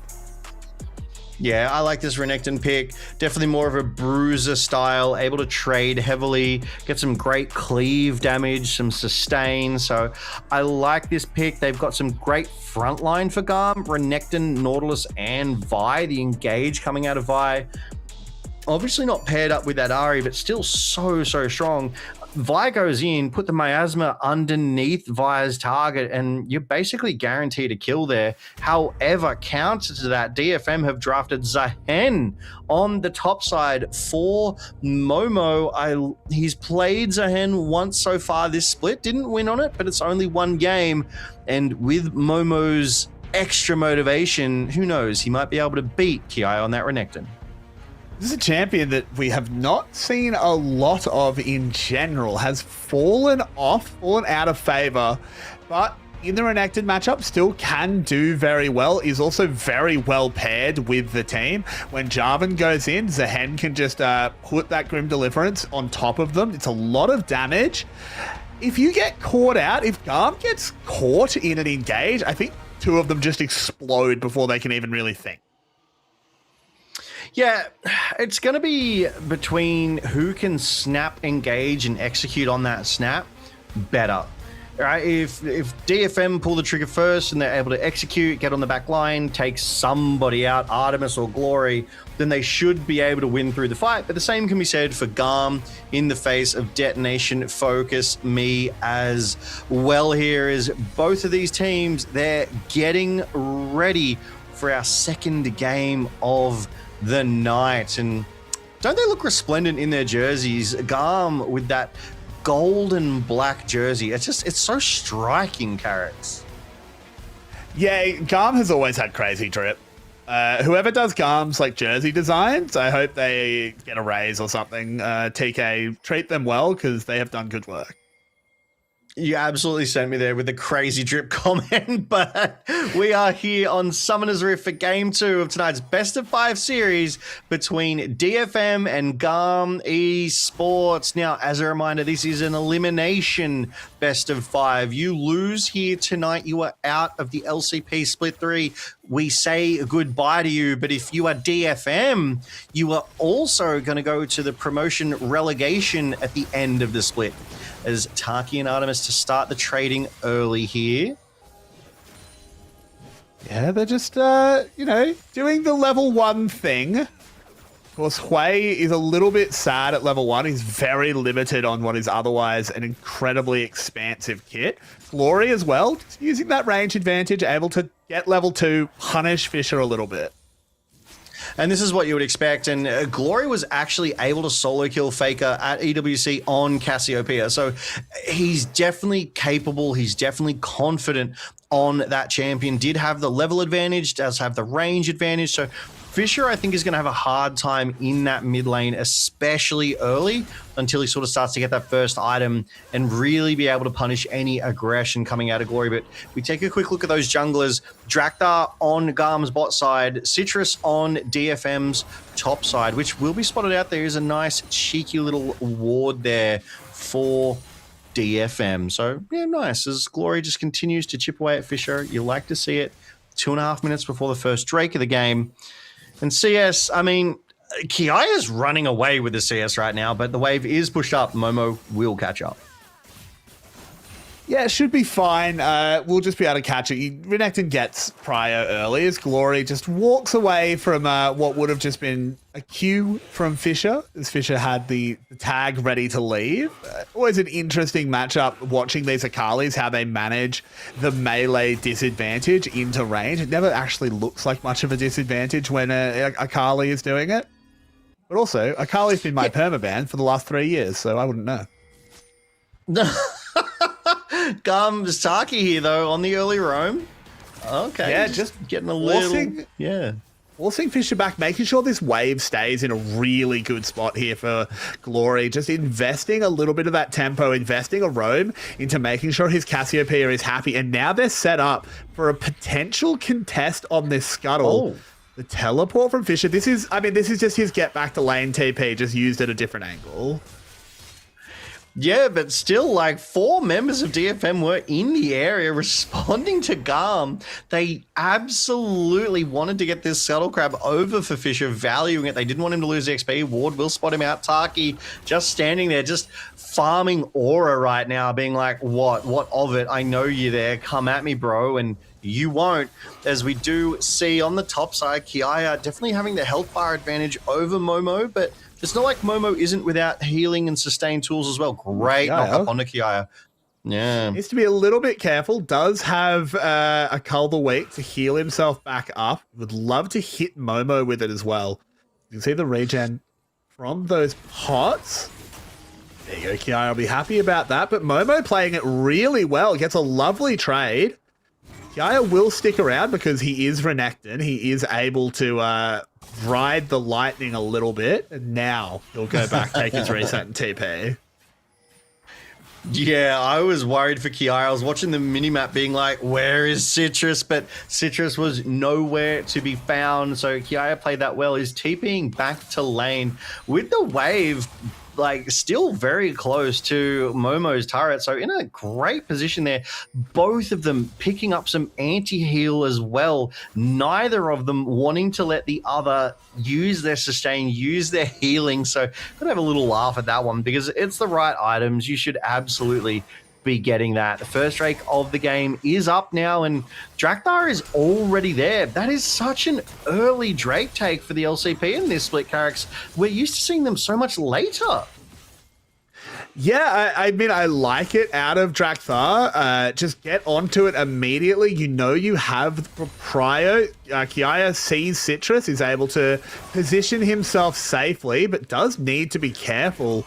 Respecting a little bit of the mobility that has to come in. He's going to have to use his flash. No, never mind. Citrus pulls the trigger a little bit early on that flag, and Drake doesn't use his own flash to reposition it. So Kiaya is able to just surf his way out. Yeah, takes that first Drake, gets out, but oh, Kiaya, you need to be careful here, buddy. He's positioned well, but the Dominus will come in. Should be able to get him close enough that he gets some help from Taki. The healing is really, really good. Now they just need to wait out Momo's passive. It'll be another second or so. And with a big minion wave, they're not going to continue the fight, but they'll be happy for a first blood. Oh, the roam from Taki was immaculate. First blood does go over to Taki this time, though, so unfortunately not the best. Fisher, but mid lane. just use the E. He's caught his miasmid, and the fangs sink in. The poison is spreading all through DFM. And that's exactly what we were talking about. When Vi finds a target, miasma under their feet, and they are just locked down. They are stuck. Taki, though, still on this top side, still looking for an angle onto Momo, playing around this vision beautifully. Woody, though, smells something's up. They need to be careful. It will be a 2v2 here. I think Woody might be a little bit too late unless Momo can get to that passive. The taunt comes in. There, it's good. Taki needs to find a little bit more. Does he have an E? It's in 1 second. It's too late. The passive has been charged. Zehen will be able to continue this fight, and Taki will pay the price. Yeah, Taki stayed in top lane for so long that Woody was able to roam from mid to top to respond just in time. Taki punished for his hubris, for his overconfidence, but GAM, they are 1,500 gold up right now. They are in a good spot. So, yeah, they lost the topside play, but they're just winning through mid as well now, as we see it again here. Momo just trading into Kiaya, and Citrus wanted to turn it into a 2v1. Momo ults pretty early, and Kiaya's still just able to walk it out. So he's able to buy the time. He gets the vision. He knows or senses at least that Citrus is still in the area, which is why he kites down into the river. And he gets that flash out of Citrus. Taki on that roam, beautifully timed. They take Citrus out and get his flash. That's so punishing on that mid laner. As we then switch to the mid lane, Fisher is going into Glory. He's trading very, very well, but Drakthar juggles that vision control beautifully. Surprise goes in. There it is, the ult, miasma ult. Nothing Fisher could do to get out of that one, Carrix. Yeah, absolutely no chance. I applaud Fisher for going for the solo kill, but it didn't work out. He lost too much of his mobility, but now they just go immediately in onto Taki. There's a petrifying gaze. They turn it around. The Hwei ult is going to get a lot of damage down. Taki is going to fall, but it's still DFM getting pushed out. A double kill is picked up. Drakthar now has the ultimate. They'll go straight back in onto Fisher. Artemis firing in. This ADC has brought the damage to bear. And Momo, he'll get another life, but what is to live but to die as Drakthar finds him? Artemis on Siva can never be underestimated, but glory on Cassiopeia is inevitable. GAM, stomp, they dominate that team fight, Carrix, and then they take the grubs to boot. GAM, 3k up at 9 minutes. They take the grubs, and they're gonna start contesting for vision control around this Drake. Good poke there from Karkun on that way, but we go to the replay. And this is where the fight breaks out. Taki steps up, Woody goes in, but the ultimate from Glory and Miasma just sets them up for that counter punch. Citrus so deep. He's taken out. Glory flashes away on the backside, but it's Kiaya who's in the back lines and creates this pincer on the back end of that fight, forcing DFM into 3 members of GAM and no way out. Yes, Momo does stack his passive, but you don't want to have your passive stacked up there. It's you versus the world, and the weight of the world is heavy. It certainly is. He would have loved to turn his passive off there, because now it's just on cooldown. But it's GAM, strong lead. This time, the early game much more active than it was in game 1. They are throwing down that gauntlet. They are rising to the occasion. They're 3k gold up. They've got the best half of the grubs. They've gotten the first dragon. So far, all is going according to plan.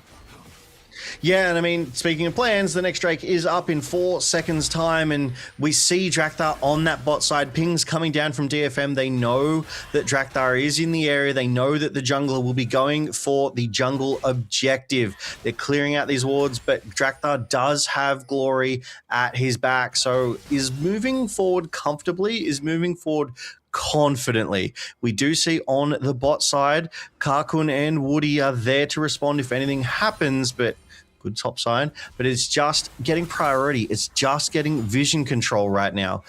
Fisher with priority in that mid lane means Glory is locked there. He can't move to assist on this Drake, but GAM have the numbers advantage.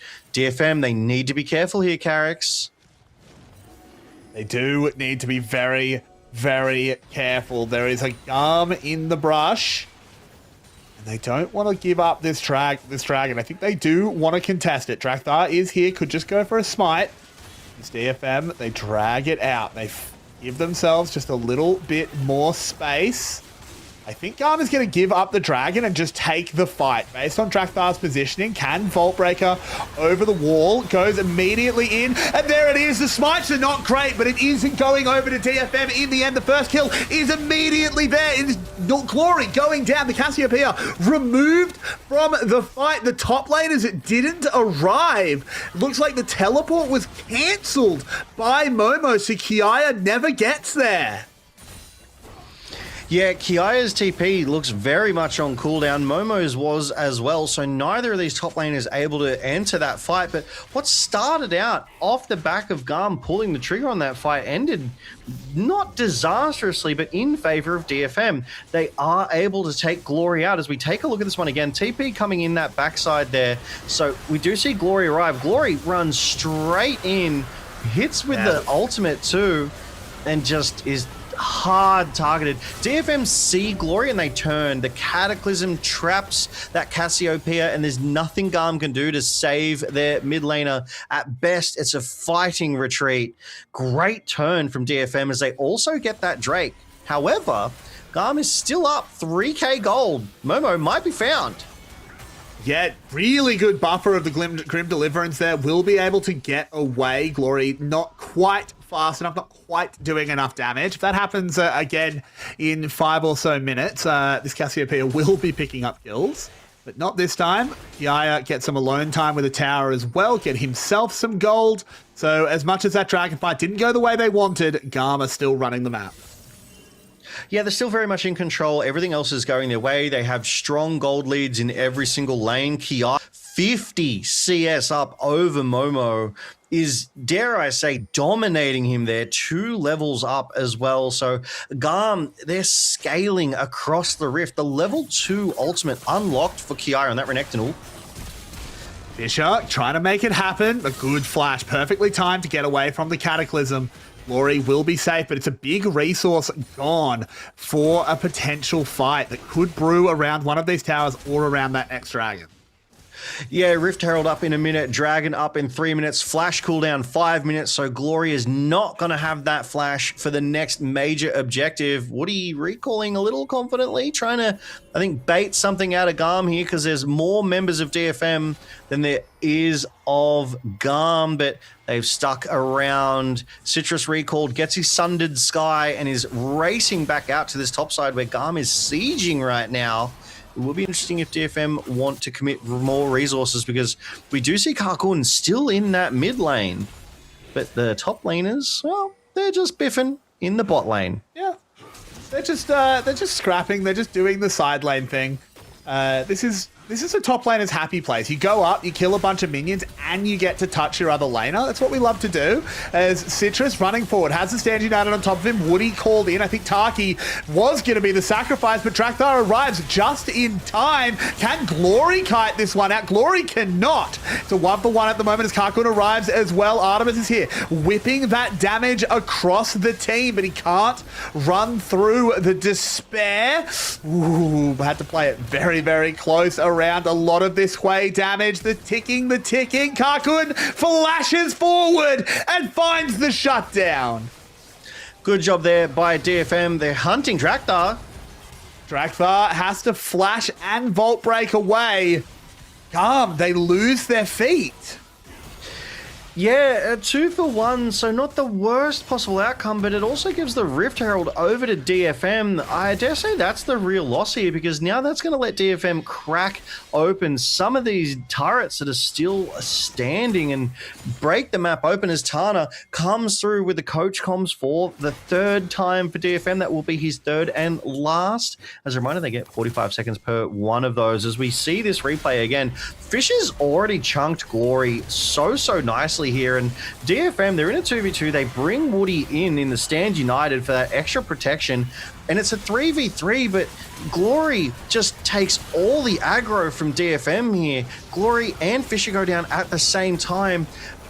But it's just DFM. Carcoon arrives, is able to poke them down and away. GAM had the health bar advantage, but DFM, it feels like they had the damage advantage here in this one, Carrick's.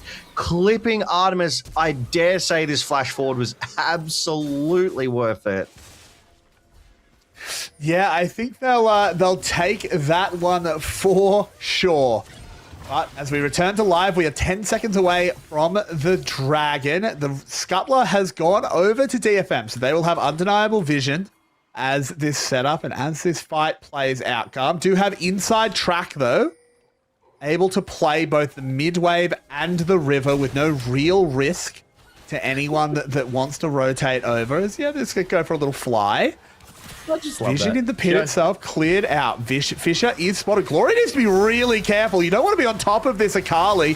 Drakthar will go for a run. Can they get a follow-up? No. Fisher will get away as the Cataclysm keeps the damage dealers of GAM back. Drakthar living, goes back in, needs to find a hit to get a shield. Kiaya going massive in this one, tanking the Hui ultimate. They're trading front lines. Can Kiaya get a little bit more done? He can. He does enough with his dying breath.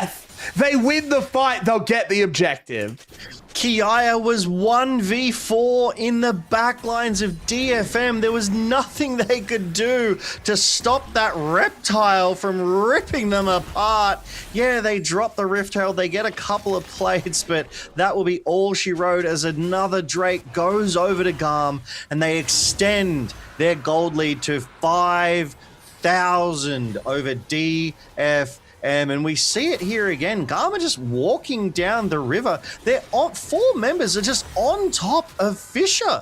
It's kind of crazy. They ignore Woody. They ignore Citrus. Glory and Artemis on the backlines, absolutely untouched. But it is Kiaya against the world. Look at him in the faces of 4 members of DFM. They've got no way of stopping him. Flashing forward, he knew he was going to die, and he still takes out one of them. A 3-for-1 in GAM's favor. The Drake and the 5k gold lead, Carricks. That's what you want to see. And look at the damage out of that Renekton. Woo! Yeah, pretty crazy stuff there by Kiaya. He went ridiculously huge in that fight. This is a veteran of the LCP, has been around for so long, has been expected to inherit a lot of the leadership of GAM. Now that Levi is gone, has had to step up, be a leader, be that team captain, and I think today he's doing pretty well. He was definitely leading the charge against DFM there. No questions about it. And you do love to see it. He is kind of dominating Momo in that top side, is maintaining that 2-level lead, maintaining that 50 CS lead. So not only is he winning his lane, but he's also helping GAM win these team fights. This is definitely a much better game for sure. Ooh. All right. Does manage to dodge that Hui ult. Good flash. I think that's a good investment of the flash there from Artemis. Gets out of the Cataclysm, dodges the whale. So yeah, DFM committed a bit for it, but it is, Drakthar with a cheeky potential angle here. Does have to respect Woody though. We'll just get that vision control and GAM sieging up the mid lane. Deep TP though. DFM looking for a play. Yeah, Fisher is here, will be spotted out. So should just skirt his way back up to his team. Drakthar will intercept. Can he actually find too much? He finds a lot of damage, has a lot to follow up. There's a Stand United, but they'll kill him before the Shen arrives. And now Teleport's coming in behind Momo. Grim Deliverance will get him almost to that passive charge, but Kakun is being dove by the angry Crocodile, tanking up the tower fairly happily. Momo, they want to try and delay the passive. They can't quite do it, so he will get another life, and this time it's relevant as his team is here. The hook will land. There's a Shen zone under him. It's not enough to save Momo, though, as Glory claims the kill. GAM find a fight out of nowhere. Yeah, that was a great sequence of plays too, right? GAM was sieging the mid-tier 1, and it looks like they will get it here with Artemis. And DFM's Fisher went for some kind of a deep flank, and I think realized, oh, maybe this isn't the play. Ran through that Baron pit, Drakthar, and I have to admit, I thought Drakthar was overly confident here, kind of moving up to try and intercept Akali, but obviously these pros know a lot better than the rest of us mere mortals. Smites to get the slow here as well, and starts dishing out the damage, buying the time for Glory to show up, eats a Cassiopeia ultimate to the face. Momo, being a tank, not able to take Drakthar out, and the TP's committed. That's got to be one of the worst TPs, right? You're an immobile backline mage, and you TP into the face of a very angry, very ahead Renekton, and Kiaya again zones Karkun, zones Citrus, and creates these unfair advantages for GAM to take the rest of the team fights. But back in live, we're fighting again. That we are. Drakthar just moving forward. Doesn't want to rip the Vi ultimate on Woody, though. Probably good idea to save that one. Steal a blue buff. Just take some position on the map. They'll be able to sweep a bunch of vision out with this Void Scuttler taken. Even if they won't necessarily be able to hit all of it, because you don't want to walk directly into the opposing team. Can DFM crack the mid lane tower in response? No, and Taki weaves the hook in. They find Karkun. Stepped way too far forward. Did not expect the response. Citrus goes low, realizes that his escape route was guarded by Kiaya. Fisher has the ultimate. Should be able to find a way out, but it's so much to lose. And now GAM, they close the trap. They snap the jaws, and Baron is the meal. Yeah, and Taki is just keeping Woody away, does land that hook, but is just to say, hey, get out of here. We do see Fisher on that top side trying to get that wave shoved out, but GAM, they get 2 kills and they secure themselves a free Baron here. Carrick's at 23 minutes. They're up 10k gold, 14 kills to 6. The world is theirs. And here is where it started. That is the dream hook for any Nautilus player. You just land it onto those immobile mages. The rest of your team follows up, and sayonara, good night. They obviously follow up, and they are able to get another kill onto Citrus, who tried to escape into the river. But yeah, like you said, the angry jaws of that crocodile snap shut and remove the jungler of DFM. With all of the advantage GAM secured, they then get their 3rd Drake and move to Soul Point. It will be an Ocean Soul, so GAM will be that much harder to kill over all that extra sustain, able to just survive a bit of poke, stay in lane longer, and that's what Kiai is doing right now, right? He's got the Baron empowerment, all 5 members of GAM do, and they have begun the siege on this bot side. It looks like they're doing a 1-4 split here. That they are. This tower should fall reasonably quickly, but Glory has been caught out. The Cataclysm, but he lands a perfect Petrifying Gaze. Fisher caught up, still has that second half of the perfect execution. Could find the kill, does manage to do it, but pays with his own life and his junglers. You'll take that trade. Woody next on the chopping block, does dash away. Well done there. Don't want to go through the tower. They'll take the gold. Artemis doing work on the structures as DFM. They have 3 left up, but 2 places to defend. Momo has to back off. It'll be an in-him take for GAM. The base is broken. Yeah, great fight, and I really feel that came down to DFM not killing Glory quick enough. Glory investing absolutely every resource he had to keep himself alive just long enough as Woody's laying down a trap line of wards here to keep vision. Taki hooks Woody. It's on again. Yeah, it's so that they can call a teleport in as those wards were getting cleared out. This could be GAM actually losing a few members. 2 have gone down. Drakthar manages to trade 1 back, but it's a 3-for-1 on the back of a really nice play by Woody. Yeah, Woody really did set that one up. The moment he came out of that base, he was sprinting to get ahead of GAM, to get those wards down. And you can just imagine the comms in their headsets like, get ward, TP, TP, TP, because you can see Fisher just got his TP back up here on this fight.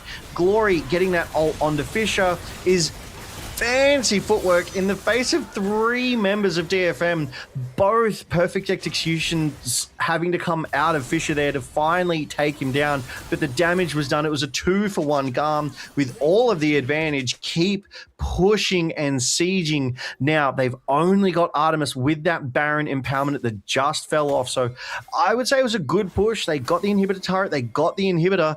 They still have all 6 of their turrets, does GAM. So DFM, a lot of work to do if they want to find their way back into this, but it also means a lot of gold as we go to this replay. And this is the ward line that Woody was placing. Fisher, 1 second, 0 seconds TP. The moment he spawned, he TP'd, and DFM all in, and it was the right call here, Carrix.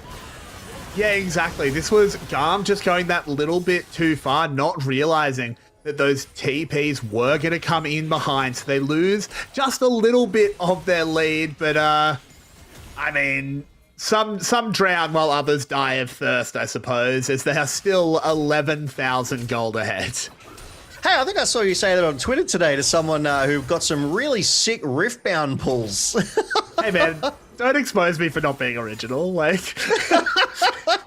I'm exposing you for being consistent and applying the saying exactly where it is appropriate, because you were so right. Like GAM, even though they did lose that fight on the bot lane, they still have an 11k gold lead. They're still in a commanding position. And you look at where the gold sits, and clearly across the entire team here, 25th minute though, they took a little dip down.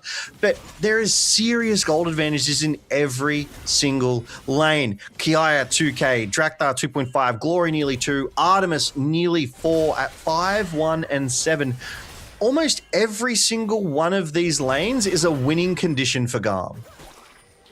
Yeah, they are just everywhere at the moment. Everyone that you want to be ahead massively is ahead massively. 4,000 gold just about in the ADC role is absolutely bonkers. A full item for Artemis. That's how it actually just works out. It is just an entire Flicker Blades that he is ahead of his opposite number. I don't... It would have to be repeated mistakes from GAM to get them back into this game. They are struggling, DFM I should say, that DFM are massively struggling. They need GAM to make mistakes. And I feel like in 20 seconds when this Ocean Drake spawns, it might be your last chance. Look, I'm not going to lie, GAM can make mistakes. It's how they got here. It's why they're 1 and 2 right now, because they got overconfident, they overplayed their hand, they went into a nexus and they stayed around too long. The enemy team collapsed on them, took them out, and then ended up winning the game. Like, this is GAM. They are their own worst enemy. They do make the mistakes. So DFM, they just need to be in the best position they possibly can be if GAM make the mistake. And the thing is, it's kind of like a moderate chance, I dare say here, characters. We do see them vying for vision control. It is the 5th Drake of the game, and if GAM secure this, they will get Ocean Soul, but a deep TP coming through the back. Drakthar finds his way onto the backside. Kiaya will be wrapping around as well. The Shen bubble has already been used. Citrus is already fallen. Kakun flashes over the wall, desperate for some safety, but there is no safety. 1 kill will go back. In fact, it is 2 as Artemis fell. Actually, no, it is just the 1. I misread that. Don't worry. Momo gets himself back up. It doesn't matter. DFM are being cleaned out. GAM will take a fight win. They won't even bother with the dragon. They're looking for the base. This inhib is about to respawn as Fisher taken very low by Kiaya. Glory can't quite get in range. Even with that flash, they will manage to get onto the pad. They will manage to fight for the last. There's that inhib respawning. It's going to buy quite a bit of time. And I think it will keep DFM in this game. GAM will leave. GAM will pick up Dragon. Yeah, GAM take the team fight 2-1 and they push their advantage all the way to the base, but they may have overplayed their hand here again. Fisher still looking for something here, knows Woody is close by. There is a flash on Woody, so if he's able to get a flash E, he could lock them up, but DFM call off the hunt, and that Drake still up as a potential reward. Another fight has to happen here, Carrix. DFM can't let GAM get this. GAM really want this. DFM commit the TP. GAM need to be careful.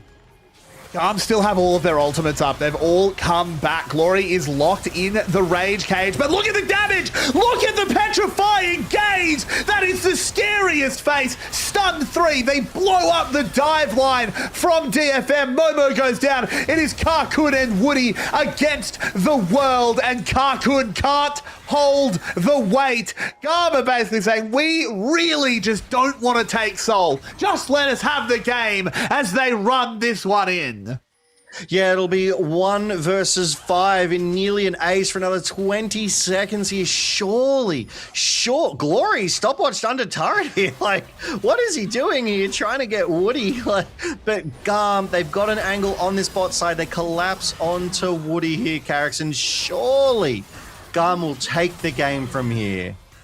That they will. The towers are falling. The respawns will come in. There could be heroics, but with only the Nexus still standing, it will be GAM taking game number 2. A fairly dominant display as they are 1 game away from keeping their season on the line.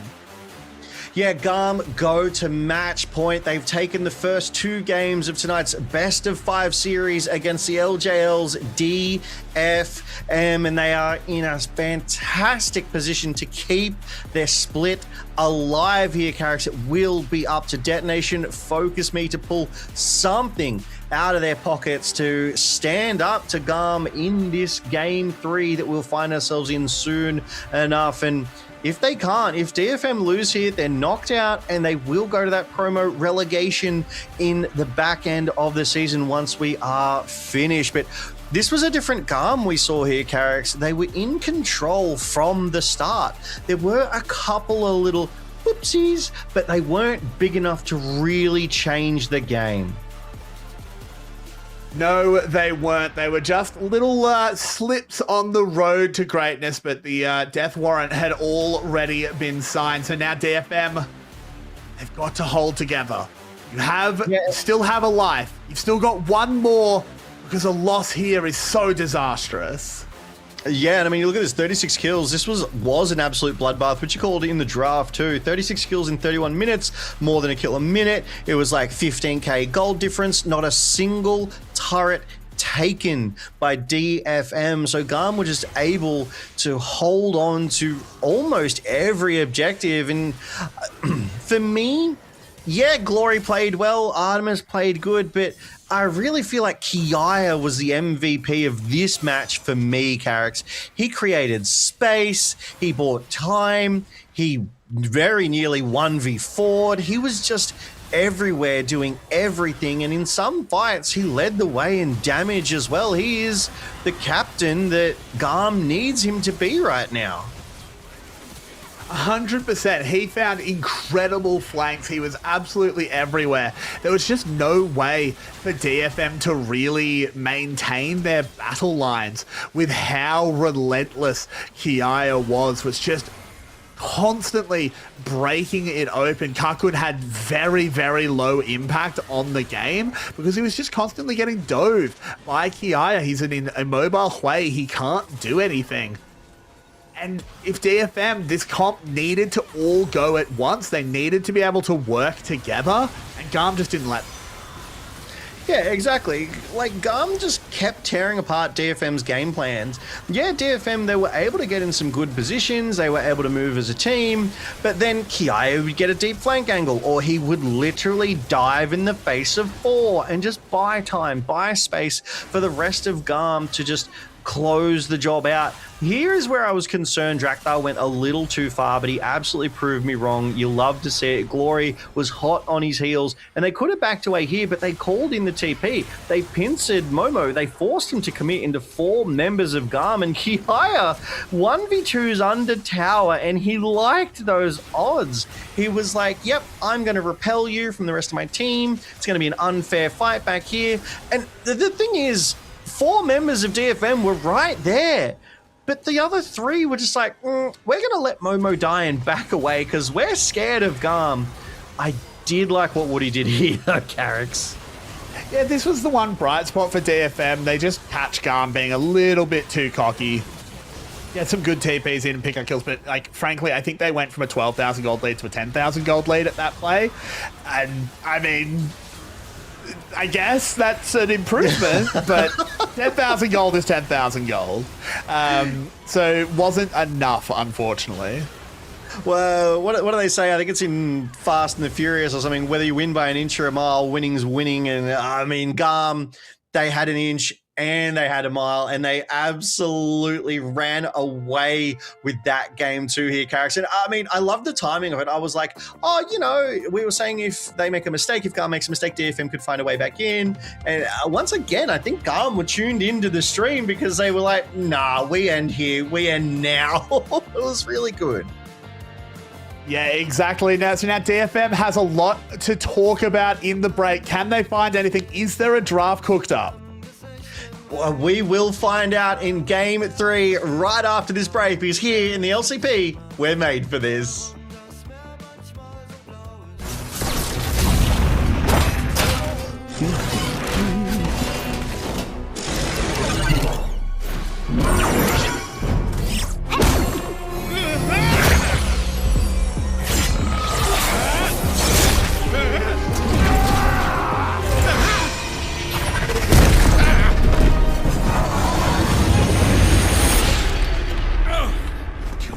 Few hundred patch notes and suddenly everyone's got 5 passives.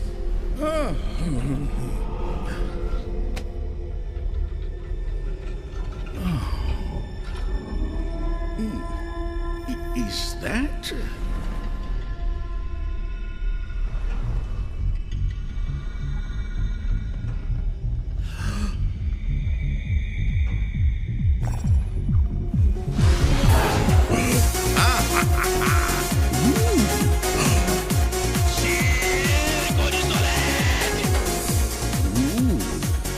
Get rid of that.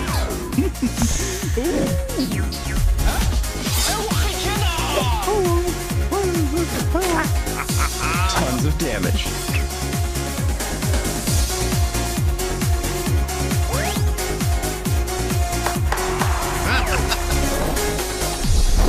Redacted, you're the winner.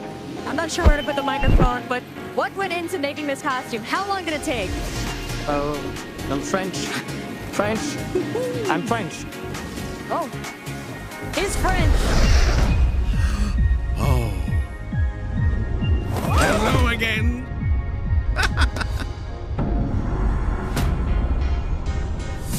Mid!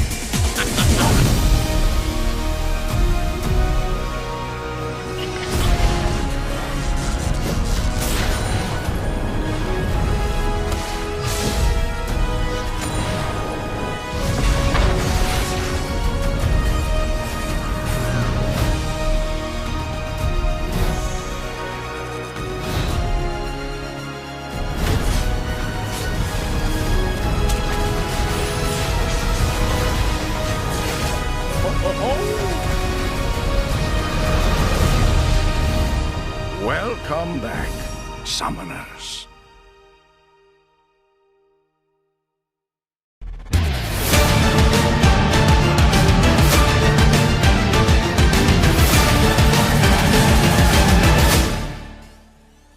As CFO will wipe the floor with Team Secret Wales. They'll be our first LCP champion.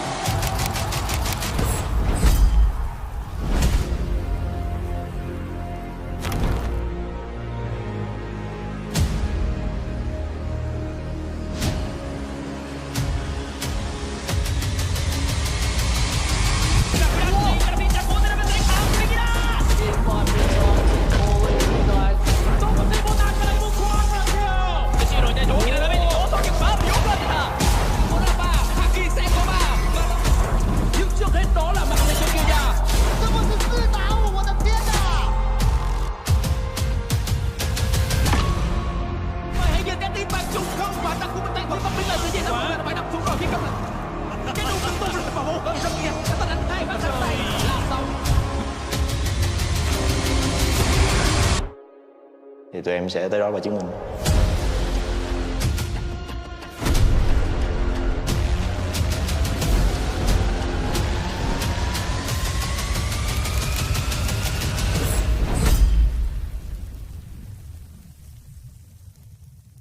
Man, the energy here, it's a demon's dinner bell. All right, it's your funeral. Hey, kid, your bear's got better instincts than most parents.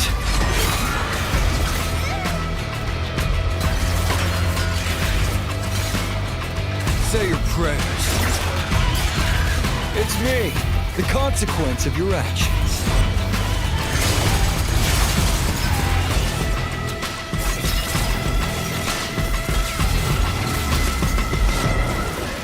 If you bury the pain will bury you. This is salvation.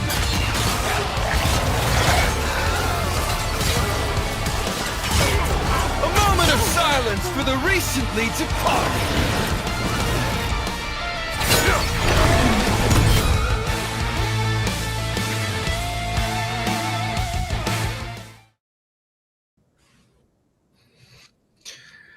Welcome back to the LCP. We find ourselves on the possible precipice of DFM being knocked out for the split Carricks.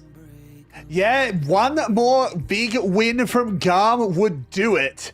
Would push DFM and their split and send them down to the promotion tournament. Yeah, that is not exactly where you want to be, because in the promotion tournament, you can literally get relegated out of the LCP if you do not perform there. And DFM, they need to find some answers into a scaling GAM. In game one, it was very back and forth in the first 15-20 minutes, but GAM was able to clutch it out in the end.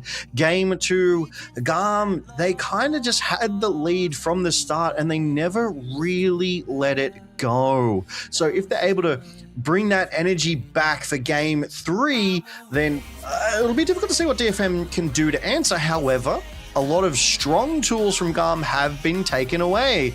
That Siva for Artemis, so iconic, so powerful, now gone.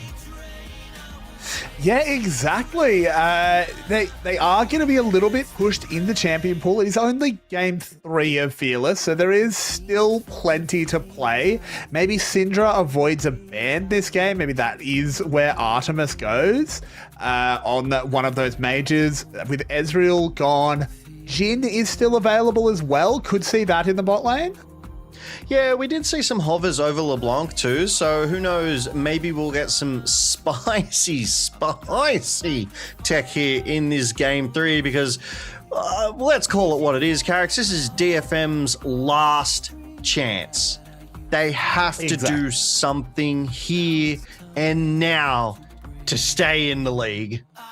Exactly. They have to pull out all the stops. There is no more leeway. There are no more excuses. It's win now, or we don't see you for quite some time. And the next time we see you won't even be in the LCP. We'll be fighting for their right to stay in the league, as we are one of the few leagues that still has that relegation system. Yeah, exactly. But it's also a good thing for teams who are looking to make their mark, enter into a tier 1 tournament, the region. They can fight their way up through those promo relegation tourney. And yeah, I mean, teams are fighting to get there. Other teams are fighting to stay out of there. And these two teams that we are seeing here in front of us tonight, GAM and DFM, they're both fighting to stay out of that relegation tournament on that bottom end. Here in the LCP, though, we do have some partner teams and we do have some guest teams. Partner teams cannot be relegated out of the league, which is why we're not saying GAM are at risk of going to that relegation promotion tournament, because they are a partner team. They can't get relegated out. But we are on those picks and bans, and there's that Syndra. It is not getting through the picks and bans. No, it is not. The Syndra will remain banned out, as will the Jace, and there's Vayne as well joining the lineup. Was banned last game in a similar position, but this time it's DFM doing it. Yeah, exactly. I mean, DFM, they're on red side. They've banned the Jace. They've banned the Vayne, which we saw in game 2 as well. They don't want to let Kiaya have that top side counter to so many picks. I really think it's a Momo protection ban. Now that I think about it, I almost feel like that's stating the obvious. But I think there are a lot of other top laners that you could go with and be safe from Vayne. So maybe Momo feels like Nah is his last best option here in this BO3, is that Olaf taken away and Lock, that mid AP assassin. We saw him once here in the LCP in Split 3 and we have not seen him again. No, he has been remaining on the ban list ever since Chica showed us what he can do. And I don't blame them with how deadly he really has been all around the world. But Nocturne getting through, locked in for Citrus. A great start to the draft. Yeah, very, very strong jungler. You absolutely have to be happy picking up that Nocturne. Obviously, Syndra, Orianna, Locke being banned away by GAM there. They kind of valued that mage mid lane priority taking away. They want to give Glory the best possible chance into Fisher. And there is that Nah we were talking about. Carrick's Kia's Nah. It's iconic. It is. This is a champion he goes back to repeatedly. He's always had good performances on it. He is really good at managing the rage bar, making sure he has huge team fight impact. And Tarki's going to get the Camille as well. Has been snubbed a little bit this series, but this time does get all the way through the bans. Shen is also fearless out, so I don't know what you pick into this. Well, that's it. Not only Shen, but also Alistair, Leona, and Nautilus. Like, I dare say that group of four are some of the single best answers to Camille, right? Because, like, they CC, they lock you down, they prevent any further engage, but they're just all gone. This is a fantastic support pickup. Rel, I like it. It's got the Magnet Storm, it's got the Shattering Strike, the Crash Down, but it's still much harder, if you will, to land that CC onto the Camille, who's so fast moving. It is. I do want to say as well, Yorick, a good pick into the Nah, is known as a bit of a counter, able to just get on top of him, throw the ghouls as well, nullify some of that range ban. And Artemis says, I'm not playing mages. Not playing mages, I'm locking in Kai'Sa. Well, I mean, this is Artemis. We did just see him play Sivir last game as well. We take a look at his champ pool for the split, and he's only played Seraphine and Syndra when it comes to those mages. Syndra is being perma-banned. Seraphine, probably not the right call. Very, very squishy, very immobile in the face of this Nocturne. Every other champion, it's been Sivir, Caitlyn, Corki, Kai'Sa. So I really like this Kai'Sa pick, this AD hyperscaling monster that we have seen Artemis pilot very, very effectively many times here, Carrix. Yeah, I don't think DFM could have banned that one away. Like, I don't think they would have been able to see that kind of pick coming. So I like this pickup. Yeah, I like it a lot. I think being able to dive in, being able to reposition around the Nocturne. Nocturne can prey on mages a little bit. They're typically less mobile, less able to get away if the paranoia goes onto them. Kai'Sa has no such problems, as Ari is the last ban. Glory's champion pool pinched just a little bit, but still has plenty in the tank as Pantheon the hub. I'd love to see this locked in for Drakthar. Oh, slammed for Drakthar, as you say. This is a dive comp that we're seeing here, Carrix. GAM have just gone, this is an all-in draft that we are going to play against you. Nah's going to be able to bounce over the top. Camille's going to be able to hook shot around the walls. Hextech ultimatums, Kai'Sa dive, Pantheon dive. Like, it's going to be up to DFM to mitigate this dive, to not be caught out in disadvantageous positions. They don't have much anti-dive though. Yeah, Magnet Storm is good to group them up. Maybe Ghoulie Wall too, if it can be placed well. I think a Valkyrie from Corki is going to get him away from the dive, but then GAM have so many tools to follow up, so much move speed. I like Aurora. I think Aurora is a good, strong mid lane answer. Yeah, I think Aurora, when you have a few champions removed, isn't bad at all, is able to go for good little one-shots. There's a short-range comp from GAM as well, so Aurora can thrive in these fights. Zoe would be a really fun counter. I think the Talia made a lot more sense, but Glory could spice it up. I think Talia makes a lot of sense. You have the Avengers combo of the Pantheon and the Talia. They arrive from anywhere. can just join fights. You can overload sides of the map. This is a strong draft from GAM. Yeah, I agree. It's a strong draft. It has a very powerful and strong identity. It's clear and obvious what this composition wants to do. It's a 5-man dive bomb. And I mean, DFM, the way you're going to need to answer this is you need to be 5 stacked up as well. Like, if you get caught out in a 4v5, which you can very suddenly find yourself in, GAM are going to be able to win this one. I do think, though, this Nocturne pick, this Nocturne is very, very powerful, and we need to see Citrus leverage that power hard and fast and as often as possible. Like, I don't want to find myself 10 minutes in the game going, man, we've only had like 1 or 2 Nocturne ults, or Nocturne hasn't got any kills yet. You know what I mean? It needs to be put to use.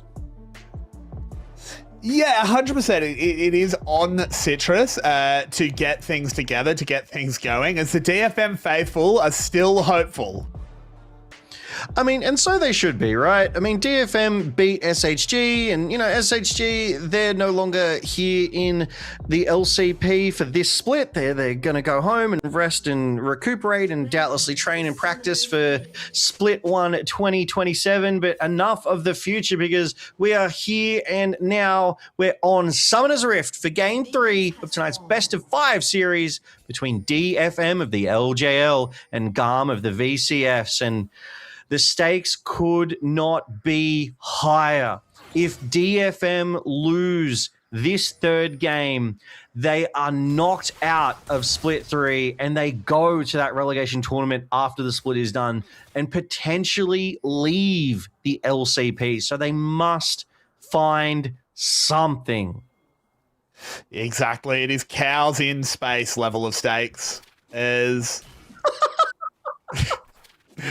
We just watch as everyone gets ready to play out this pivotal Game 3.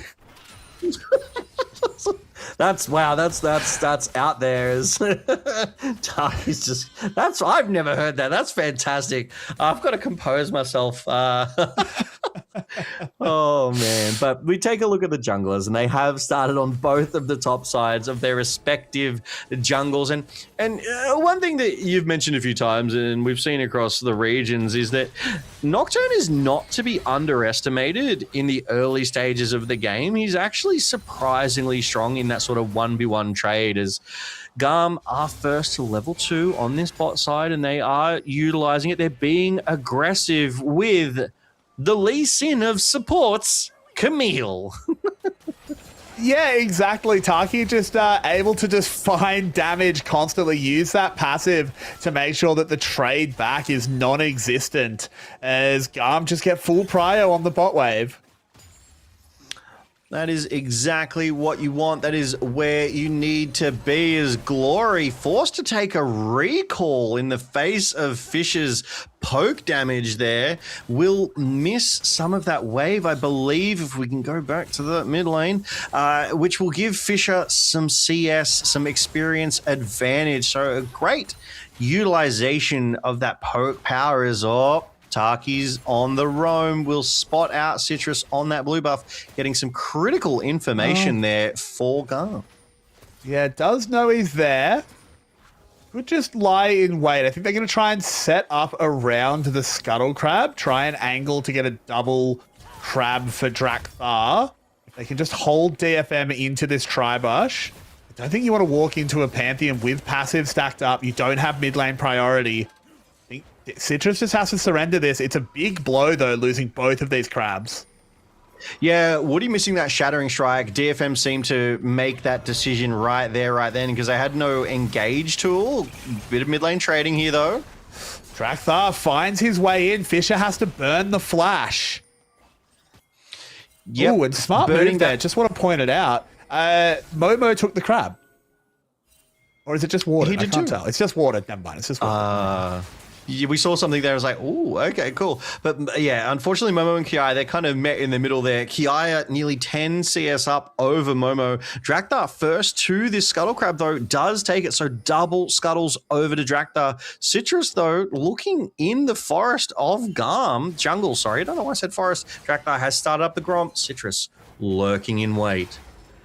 Yeah, I think could be an interesting one. He should win the fight. He's had a back, so he has a longsword and a ruby crystal. Could just step up to smite it as well, depending on if Drakthar is lazy or not. Does go over to Citrus. Drakthar, you know he's just steaming about that. But with Taki close and Kiaya having priority, Citrus, was it worth it? He's lit on fire. The spears are flying and help is not on its way.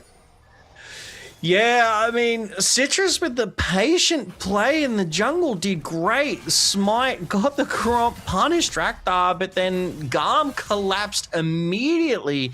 Taki was there. Kiaya was there. It was a 3v1, but to Citrus's credit, he didn't flash as well. So Drakthar lost his Gromp, lost his flash, but he's paid with the first blood and the bounty that comes along with it. So ultimately, Drakthar might be happy with that one, but Citrus still maintaining his flash means he has more playmaking potential, and he's only 1.5 levels away from getting his ultimate. That said, first Drake of the game on the Rift, GAM, 1.5k up already. Gold leads in every lane except that mid lane here, Carrix. It's almost a repeat of game 2.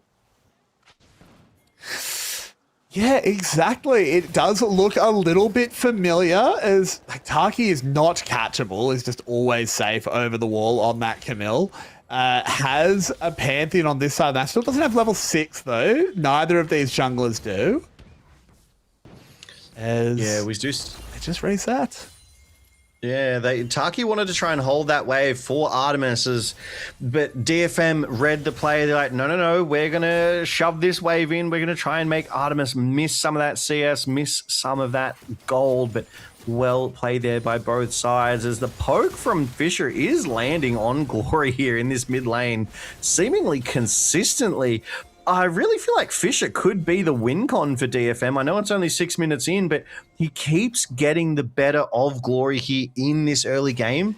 And if he's able to keep that energy up, if he's able to keep that priority, that could be something DFM play around. And now they've sent everybody to the Scuttle Crab. They said, "Nuh-uh, GAM, you will not bully us off another Scuttle Crab." I love this response. It's helping Citrus catch up. I mean, he's just hit level 6, so Paranoia is there. Taki caught out, feared up, and taken down. Yeah, and it only cost the flash of Woody to set that one up. The gold does go over to the Rel, though. Would have been nice to give that on to Citrus, but a tankier support is never a bad thing. Artemis fancies his chances. Yeah, they're going to go straight in onto Kaku. No hope for the Corki. Caught out, taken down. Excellent execution by GAM. That was just absolutely flawless. Artemis stepped up. They got the Valkyrie flash out of Karkun immediately. And dare I say, Drakthar even predicted the flash. Like, his ultimate was so far up that he didn't have to flash to catch Karkun. He just walked up and stunned him and then walked away to give that kill over to Artemis, who's now 20 CS and a kill up over Karkun. So this is a great advantage for GAM on that bot side. GAM, 1.2k up. Drake still up. Ward there for GAM and the Grubs in 10 seconds time. But Kiaya is still 10 plus CS up over Momo. He's actually doing fairly well in that top side against that Yorick. Yeah, he's just able to farm it out, able to play safe. Yorick now, has his maiden out. He's very strong in lane. Would like to see Drakthar make his way up there at some point. You don't necessarily have to kill the Yorick. Obviously, it's nice if you do. But even if you can just pressure him so that you can kill the maiden, it makes him so much weaker for just about a minute. Without that ultimate up, Yorick is half a champion. But Artemis is going to be happy to clear this out. A DFM will get themselves a Grubs. I don't think GAM is going to bother to contest this one. They'll just give this up. Yeah, exactly. I think that's the right call. Sometimes it is better to give over the objectives. Taki's going to get vision, is going to see that DFM is in the area, doesn't know that Woody is there, so needs to be really careful. I like this. DFM, they're rotating. GAM, they wanted to look, but yeah, no grubs for them. Taki decides better of that hook shot. And I like the play. I like the patience. This GAM, it already feels like they're different from GAM a week ago. I feel like the GAM of a week ago would have all-ined around that third grub and most likely have been wiped off the rift there because it was like a 3v3 or 4v3. So this was really good. They knew they didn't have all of the information that they needed. They just hovered, they threatened, and then backed away once the grubs went down. Fisher, though, ready for more. Good flick. Fisher does get knocked through the Toblerones, takes a little bit of damage, but is safe when he goes into the weirding. Warriors just happy to keep this one farming. I totally agree with you as well. I think GAM being sent to this bracket has been a little bit of a reality check for them. You can't be that much of a hotshot team if you're in the 1-2 bracket and you're facing elimination. So today, I think they've come in, they've been super measured. There's only been, maybe 1 or 2 plays I could really criticize across, the 2 and a bit games that we've had. So far, GAM leveling up. Yeah, exactly. GAM leveling up over last week. GAM are leveling up game to game even here. Their game 1 was okay, a bit of happy game in game 2. They locked in, and so far game 3 it feels like it's going in a similar fashion, despite the gold lead now being down to 700. Taki playing with fire just to clear a ward out, and this is the power of Camille, right? Those hook shots just able to roam and escape from any emerging threats. Obviously got caught a little bit earlier, but it opened with CC, so there was no way out. GAM 2-1 over DFM, but this is also a better look from DFM here, Carrix. We keep focusing on GAM, but let's talk about DFM for a second. As the experimental Hextech plate has been completed by Citrus, so going for that sort of tankier option, that faster ultimate cooldown. Hasn't ripped a paranoia yet though, and it is 11 minutes in. Yeah, look, he hasn't had a great opportunity to do it. Garbage is not really giving him anything. This may well be the opportunity, as Trakthar is all over vision on the dragon, could get the paranoia dropped on his head. Wouldn't be the easiest fight to play with where Taki's positioning. The dragon resets, Citrus can intercept it, and GAM are just going to give this up. They don't want to play into the Nocturne. Oh, hang on. The wings are being spread. Where's Trakthar going? Trakthar just altered somewhere. We're not seeing it. No. Sorry, I misread the animation. That's it's the recall animation. I saw the wings come up. Yeah. I saw the wings come up. I went, that's the alt animation. It's like, no, it's Dragon Slayer Pantheon. Never mind. I don't use that skin. I use Baker Pantheon because I'm cool. Oh, okay. All right. I remember, they're weirding again, buffering that flick. Glory's landing these flicks, forcing Fisher, though, to have these answers, which is fantastic. First strike of the game over to DFM. Grubs over to DFM. So DFM, they're bringing the proactivity, the priority to these jungle objectives, and GAM are just caught slacking right now. First item completions coming through. Artemis does have that Kraken Slayer and a 10 CS advantage over Kakun, who just completed his own Triforce, so they're kind of equivalent in the power levels. However, Drakthar, Sundered, Sky, and we do see Citrus on that Hextech as we called out a bit earlier. I do like the trophy belt on Fisher. I mean, Aurora's already a fairly mobile mid laner, but the belt just makes them so much more mobile. Like, they actually become quite scary and hard to run from. It does get pretty frightening for sure, but it's still just this holding pattern. Neither team really eager to just break the cycle. DFM have been doing well. They've got both of the early game objectives. They have been willing to let GAM come to them. It's been GAM that have said no so far. It's working out. They've got individual gold leads in 4 out of 5 roles. Not major ones by any means, but still are just farming well and slowly building a lead. Yeah, exactly. But like DFM keep chipping away at the lead, right? So like GAM got up to around 1.2, now it's down to around 1K, and it's kind of staying there. This is definitely a much slower, less explosive game than it was for game 2. Draktar's been a little bit more proactive than Citrus. I mean, we still haven't seen Citrus Paranoia. Carrick's like, I don't know, that's my big thing. I would be looking for so much aggression out of this Nocturne, but if I think about it, Glory's really the only real target that you could probably do that with. And with all the vision control through that river, they're gonna see Nocturne coming. Yeah, I mean, GAM just hasn't given them a good paranoia angle. They're tracking him really well. They know where he is almost all the time. Glory isn't playing up unless he knows that Nocturne's on the other side of the map. And the other thing as well is wherever the paranoia goes, it's not like Pantheon can't follow. It's similar ranges. He doesn't need to be able to see to be able to press the ult. He'll still arrive. So it's not a super easy one to get use out of as Taki, they're bringing in the boys. Fisher has that between worlds, will actually play this incredibly well.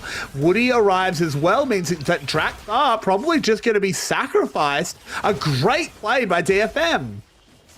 Yeah, and that's that mobility that we were talking about out of Fisher. Has the flash, has the ultimate, has the belt as well. That proactivity coming out of Draktar, but DFM just able to punish so well there, Carrick's. Kiaya trading into Momo under the turret. Has to stun him to go, I gotta get out of here. Trying to use that Mega Gnar. It's going to be a bit of a trade in the end. Kiaya just sort of annoying Momo a bit as the rest of GAM are here trying to redeem the top lane. Taki goes in, Hextech ultimatum, Momo in trouble, Momo taken down as Glory benefits. Yeah, I like that snap decision there from GAM. They had to get something back, so they went to that bot side. Kiaya trading into Momo. I dare say Kiaya intentionally went low to try and bait Momo out as we go to this topside replay. Fisher cleared the wave so fast that Glory immediately takes aggro and 2 turret shots, so Glory's out of the fight. The ult, the flash, the belt means Draktar is just standing there with the wind blowing in his hair while he waits for Fisher to come back, and it gives DFM, yeah, there you go, good call, as it gives DFM time to get back into that top lane and punish the aggression from GAM. But GAM, not to be outdone, went to that bot side and claimed Momo's life in return. 10 seconds till the second Drake of the game, and the Rift Herald is up. There's some pings going down. We see Artemis is there along with Draktar, so they are looking to get this for themselves. Yeah, they will get themselves his Herald. There's no contest coming in from DFM. It's going to be traded for the Dragon on the bottom side. So a bit of the opposite of last game where it's GAM giving up the early Dragon, stacking DFM. They have a clear path to a win condition. They know this is happening, but there's just simply no angle to contest. As Draktar actually in trouble, having to fight just to stay alive. The shield does do it well as he will manage to evacuate. Yeah, that definitely wouldn't have been a good look if Draktar died. Oh, Paranoia. Hang on. Paranoia comes in. It's been used. Glory lands the flick. Citrus has the flash. Gets away and no help is coming despite these low health bars. Yeah, really good. Fisher is kind of running the Rift right now. Fisher is getting so much advantage for DFM that they're able to just play around it, because Fisher in this 1v1 with Glory got Glory low under the turret. Citrus finishes the Drake, immediately rips the ultimate, goes bot side, GAM top side again. They're going to take out Momo. Kiaya tanking it up the whole way. Woody is still in danger, but he backs off in time. They don't want to re-dive with the threat of reinforcements. They'll get a tower. GAM stabilize the play, but it's still only 700 gold between these teams. Yeah, that's it. It's still so close at this 18th minute, and DFM helped that. They got first turret objective bounty as well. That sort of bounty going over for first blood, first turret. Nice little injection of gold there. And I was just saying, Fisher is kind of running Glory this game. Feels like Glory is looking a little uncomfortable on this Talia. He's 20 CS down, 1.3k gold down on Fisher, who's now got his belt, has like the needlessly large rod, so the AP damage is coming online. Even has a full level advantage over Glory here. So, Citrus might have found an angle, and good ultimate there from Glory. Yep, Glory does manage to just get out of there, uses the Weaver's Wall. Kiaya will muscle his way into the bot lane as well, take himself a tower. There was way too much threat of a Pantheon coming in. You can see they're set up for it. They're going to go over the wall. They want to try and find their way onto Kakun, but a Paranoia completely denies the play. Well done there by Citrus. Yeah, honestly, I was critical of Citrus in the first 11 minutes, but even that Paranoia alone, massive. It breaks up a 4v3 dive in that mid lane against DFM and forces GAM back. So it costs them time, it costs them resources as Shadow Flame completed for Fisher right now. GAM need to be so careful. Most of their team is fairly fragile. Fisher could one-shot combo someone. As we see it here again, great use there of the blast cone to get over the top. That Paranoia, though, means GAM just don't have the information they need on where DFM is going. And I mean, right now, that Nocturne ultimate, it's pretty cool. There's a catch coming in. Woody has been taken out immediately. GAM, they're putting their foot down. Yeah, Kiaya just found such a fantastic ult angle in the backline. Stunning too. Might have over-aggressed here. Kiaya has massively over-aggressed. Drakthar tried to come and help, but now this has turned disastrous for GAM. Glory, this is one of the greatest throws we've seen in a long time. They did win the play, and then they decided they didn't want to. It's still not as great as their throw around the Nexus last week there, Carrix, but it is reminiscent. I feel like this is a little bit of GAM happy gaming, and there is that gold lead swinging 1k in favor of DFM. Just like that, DFM have that gold lead, and it came off this play. Kiaya had a great angle. Ults 2, catches Woody, catches Citrus. 4 members of GAM collapse, and I just don't understand why Kiaya keeps going north with this play, goes under the turret, eats so much damage, and the fear CC'd left to the wolves for Kakun. Drakthar's ult misses. I think they assumed Kiaya would herd them, but the flank angle from Fisher, the arrival of Momo, it's a 5v2 in the mid lane. It just feels so confusing why GAM kept forcing the issue, even between the tier 1 and tier 2 turret. And now, DFM, 1k up. They've got 3 towers. They've got 2 Drakes and the Grubs. GAM, I mean, they've got nothing. Yeah, I mean, it was a shocking turn of events there for GAM, just really misreading the power that DFM had. It's now 30 seconds until a dragon, and DFM have good reset timings. They have 2 items on most of their strong players. It's only Momo and Woody that don't have 2 items. Meanwhile, Glory hasn't completed his second yet. Artemis is strong, but he's kind of it for GAM. So I suppose Kiaya as well, but it's only an R.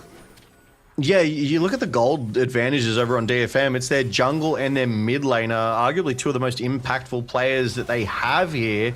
Trying to clear out some vision control, though. GAM have priority. Citrus has been caught, has had to flash away. The Paranoia already used. Taki's health bar was the trade for it. Drakthar goes incredibly low. Drakthar goes down to a ghoul. Artemis tearing through the backline, but he has to go absolutely sicko mode on this one. Gets the triple kill, and Glory finally arrives to help. It's only Momo left alive as GAM fight back with just individual micro play. Kiaya going low. Kiaya will go down, but you take that trade to make sure there's no one left on the map but DFM. An ace for GAM around the jungle objective. Only 2 members left standing, but they will take that. Kiaya knew the job. He went under that turret to tank the anger. He went under that turret to herd Momo into the waiting arms of Glory and Artemis. And look at the damage. This Drake is melting. DFM could not get back out onto the rift, even if they wanted to contest that one. As we see it here again, Citrus, defensive Paranoia, forced to flash early to avoid that flick as well. DFM, though, they do well to collapse. They punish Taki. Woody gets a great Magnet Storm on the 4 members of GAM, effectively killing 2 of them. But on the backside, it is Kiaya again. Kiaya frontlining, buying space, dealing significant damage that Artemis and Glory are just free to rain hell upon DFM in the back lines. And Kiaya, he knew he was going to die here. He took 2 turret shots, but he got the job done. That's a captain moment. That's a hero moment from Kiaya, and GAM, a 1.7k in the lead. Ooh, and they're going to try and grow it as that Nocturne ultimate does stop Drakthar. Doesn't want to jump forward, knowing that Citrus could arrive, but he will now. Citrus chunked low. Immediately, the Comet Spear will land. Artemis will follow. And Kiaya, with the perfect Rage Bar, sets up the double kill. The Mega Blast Cone gets Momo and Kaku into safety, but that is slim optimism as Baron is on the cards. GAM take the jungler and support of DFM, and they move to the Baron ASAP. This is a 3.5 item Kai'Sa here with a stopwatch that's melting before DFM can get here. The poke keeping them away.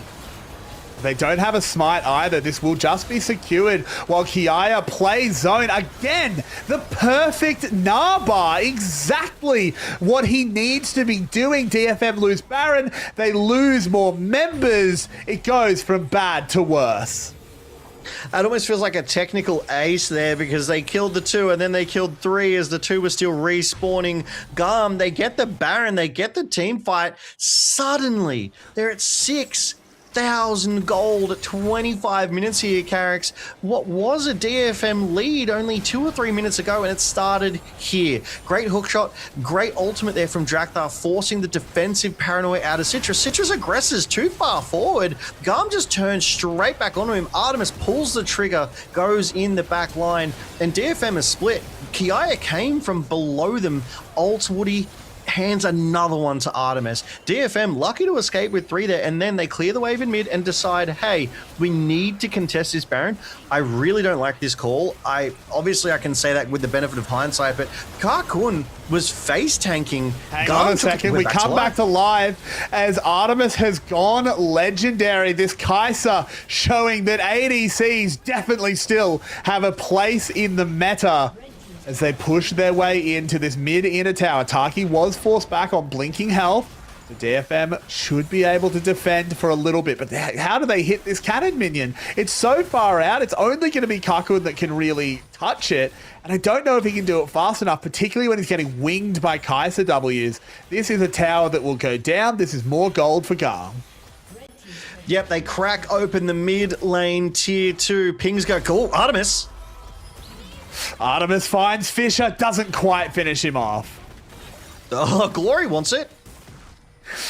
He's thinking about it. Now he's on the wrong side of the wall. Does have to burn his flash.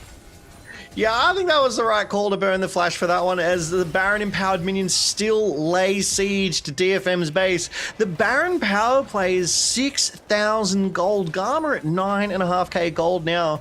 I mean, even if the Baron ended now, you could say it was a very, very effective siege. As we look at this one again, Citrus with the paranoia, let's rip, melts in the face of 3 members of GAM. Taki, brought low, is forced out of the fight, but Drakthar arrives just in time to reinforce GAM, and 40 seconds until the 4th Drake of the game. Baron power play, still 30 seconds left for GAM. I think it's fair to say GAM are very much in commanding control of this one right here, right now. Characters, they're looking for another fight. They do use that paranoia, but Artemis is able to get away for just a moment. Uses the ultimate as well. Perfect play. Escapes the clutches of Citrus, and with Artemis living, I don't think there's any hope for DFM. Another legendary call out there for the GAM ADC. Kiaya is just tanking tower shots, walking down Citrus, gives him the jump, and even just BMs a little bit as they win the fight. I don't think they'll win the game off this one, but boy, are they close.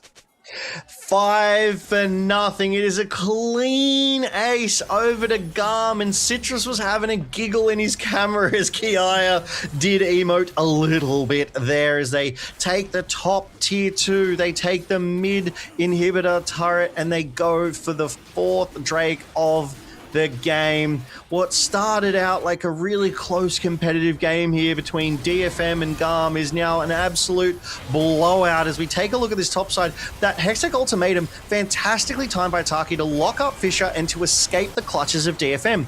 Artemis's defensive ultimate proved offensive, so much value. Karkun flash forward Valkyrie to try and get onto Taki, try and get onto Artemis, but so much damage on Artemis, he just wasn't able to get the job done. And here's Kiaya soloing Citrus. Yeah. What do you do? Ooh, we have another fight immediately. I think we're going to get ready for back-to-back-to-back plays as they do get in onto Artemis, but it just don't matter when the rest of GAM arrives. It's an immediate triple kill for the side of GAM. Artemis did fall, so I suppose you can put that one in your cap, but it just portends the end. Yeah, I mean, 12, 1, and 6 on your AD carry. GAM's got to be happy with that. 6,000 of your 12,000 gold lead on your ADC. Shadow Flame gnashes tooth as well, so even more AP damage. And here it is again. Glory. Weaver's walled into Fisher, but 3 members of GAM were answering. The paranoia from Citrus, they target Artemis immediately. Glory on the backside, only under threat from Woody. Kiaya protecting him, so a great collapse from GAM, a little too slow from DFM, unfortunately there. Kiaya fancies his odds. He's 2 levels up over Momo. Woody's in the area. Oh. Don't quite get it done as they manage to back off for now. It is 30 seconds on another Baron.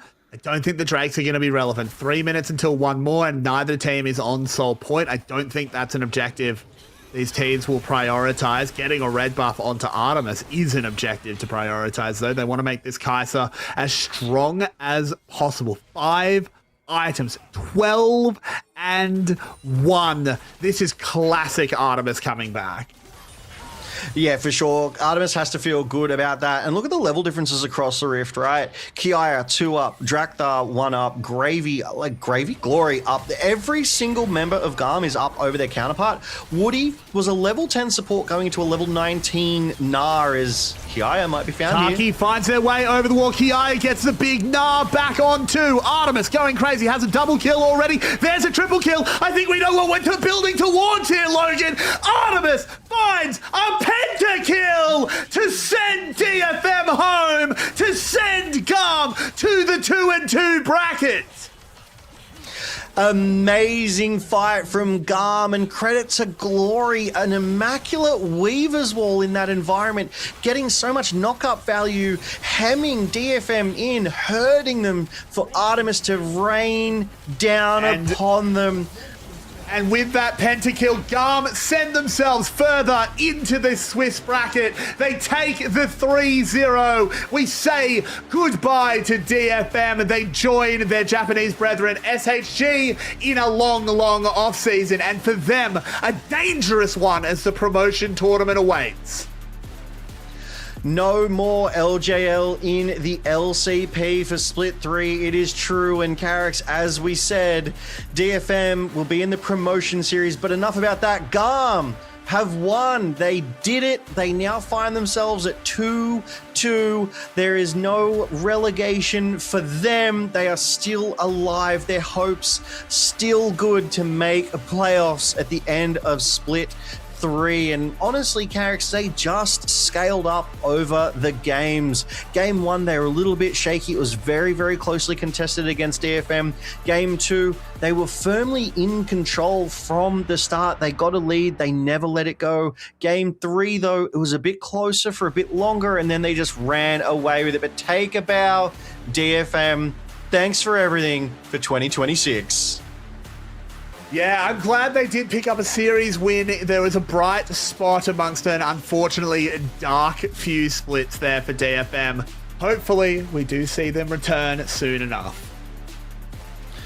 Yeah, I mean, obviously, down in that promotion bracket, the league, the tourney at the end of the split, they have to fight against hopefuls who want to earn their path into the LCP, but we'll worry about that when we get there because we still have 3.5 weeks, because it's a 6-week split, of more League of Legends with the remaining 6 teams so far, and one of those remaining teams is GAM Esports, who obviously they came into this 1-2, and now they are 2-2, are still fighting as we coin the term LCP fighting, because that's what we're doing here tonight. But well deserved, and honestly, I almost think as fantastic fan sign, actually. Thank you, Detonation, Focus Me. But yeah, Kiaya, he led from the front in multiple games, Carrix, as at 29-9 for 38 kills in 32 minutes. But I really think Kiaya stood up tall in these 3 games. Yeah, I think Kiaya had a fantastic showing. Wouldn't be surprised to see him get the nod for player of the match. It is a little bit hard to look past Artemis. I think it might end up going that way, but I do really think Kiaya was massive. He had perfect rage bar and management. I think, given that who this is focused on, I think Kiaya will be getting his flowers. And I'm so happy about it because he was just in Meganar every single time that he had to be, landing massive impact ults.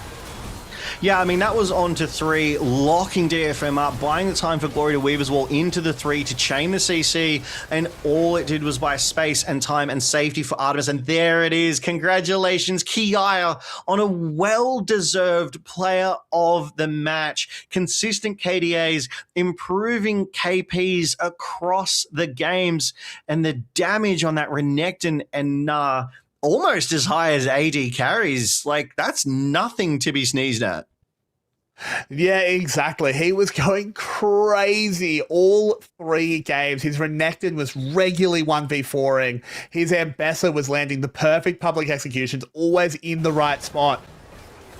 And now GAM, they go to that 2-2 bracket, and with this bounce back after a frankly underwhelming first couple of series, I've got a lot of hope for them.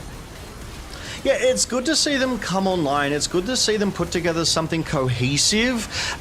Not to overstate it, yes, this is DFM. They were kind of one of the weaker teams in our league, but they did beat SHG just recently, and SHG were one of the stronger teams, so DFM were definitely on the up. So GAM have to be happy taking this game here. And the highlights here are for GAM, but Momo had a good game in game 1. He had a quiet game in game 2, and dare I say had a quiet game in game 3 as well. But I say that, it's also hard to stand up in the face of player of the match Kiaya. Yeah, exactly. I do think there was a few candidates for player of the match. I struggled to look past Kiaya, but you know my biases. I'd give him player of the match when he's not even playing.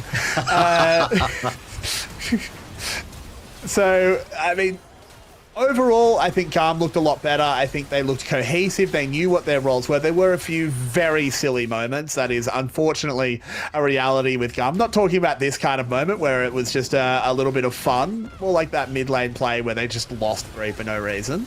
There were signs of life for DFM, though. I do think Fisher actually had a reasonably good series. Obviously not enough in the end, but still played well.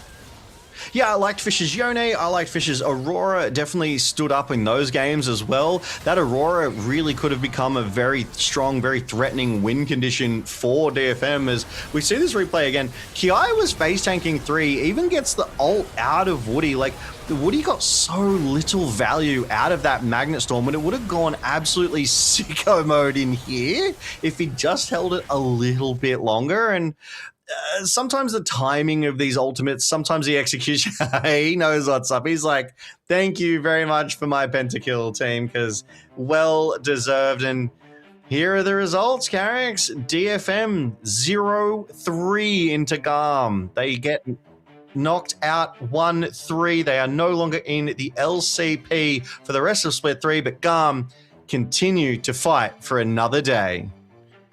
That they do. GAM will continue on as we still have plenty of games. This is the pointy end of the summer split. There are still 2 more slots for Worlds left available. As we can see our bracket here, We've got 2 more 2-1 games, and then who will be joining GAM up in that final slot?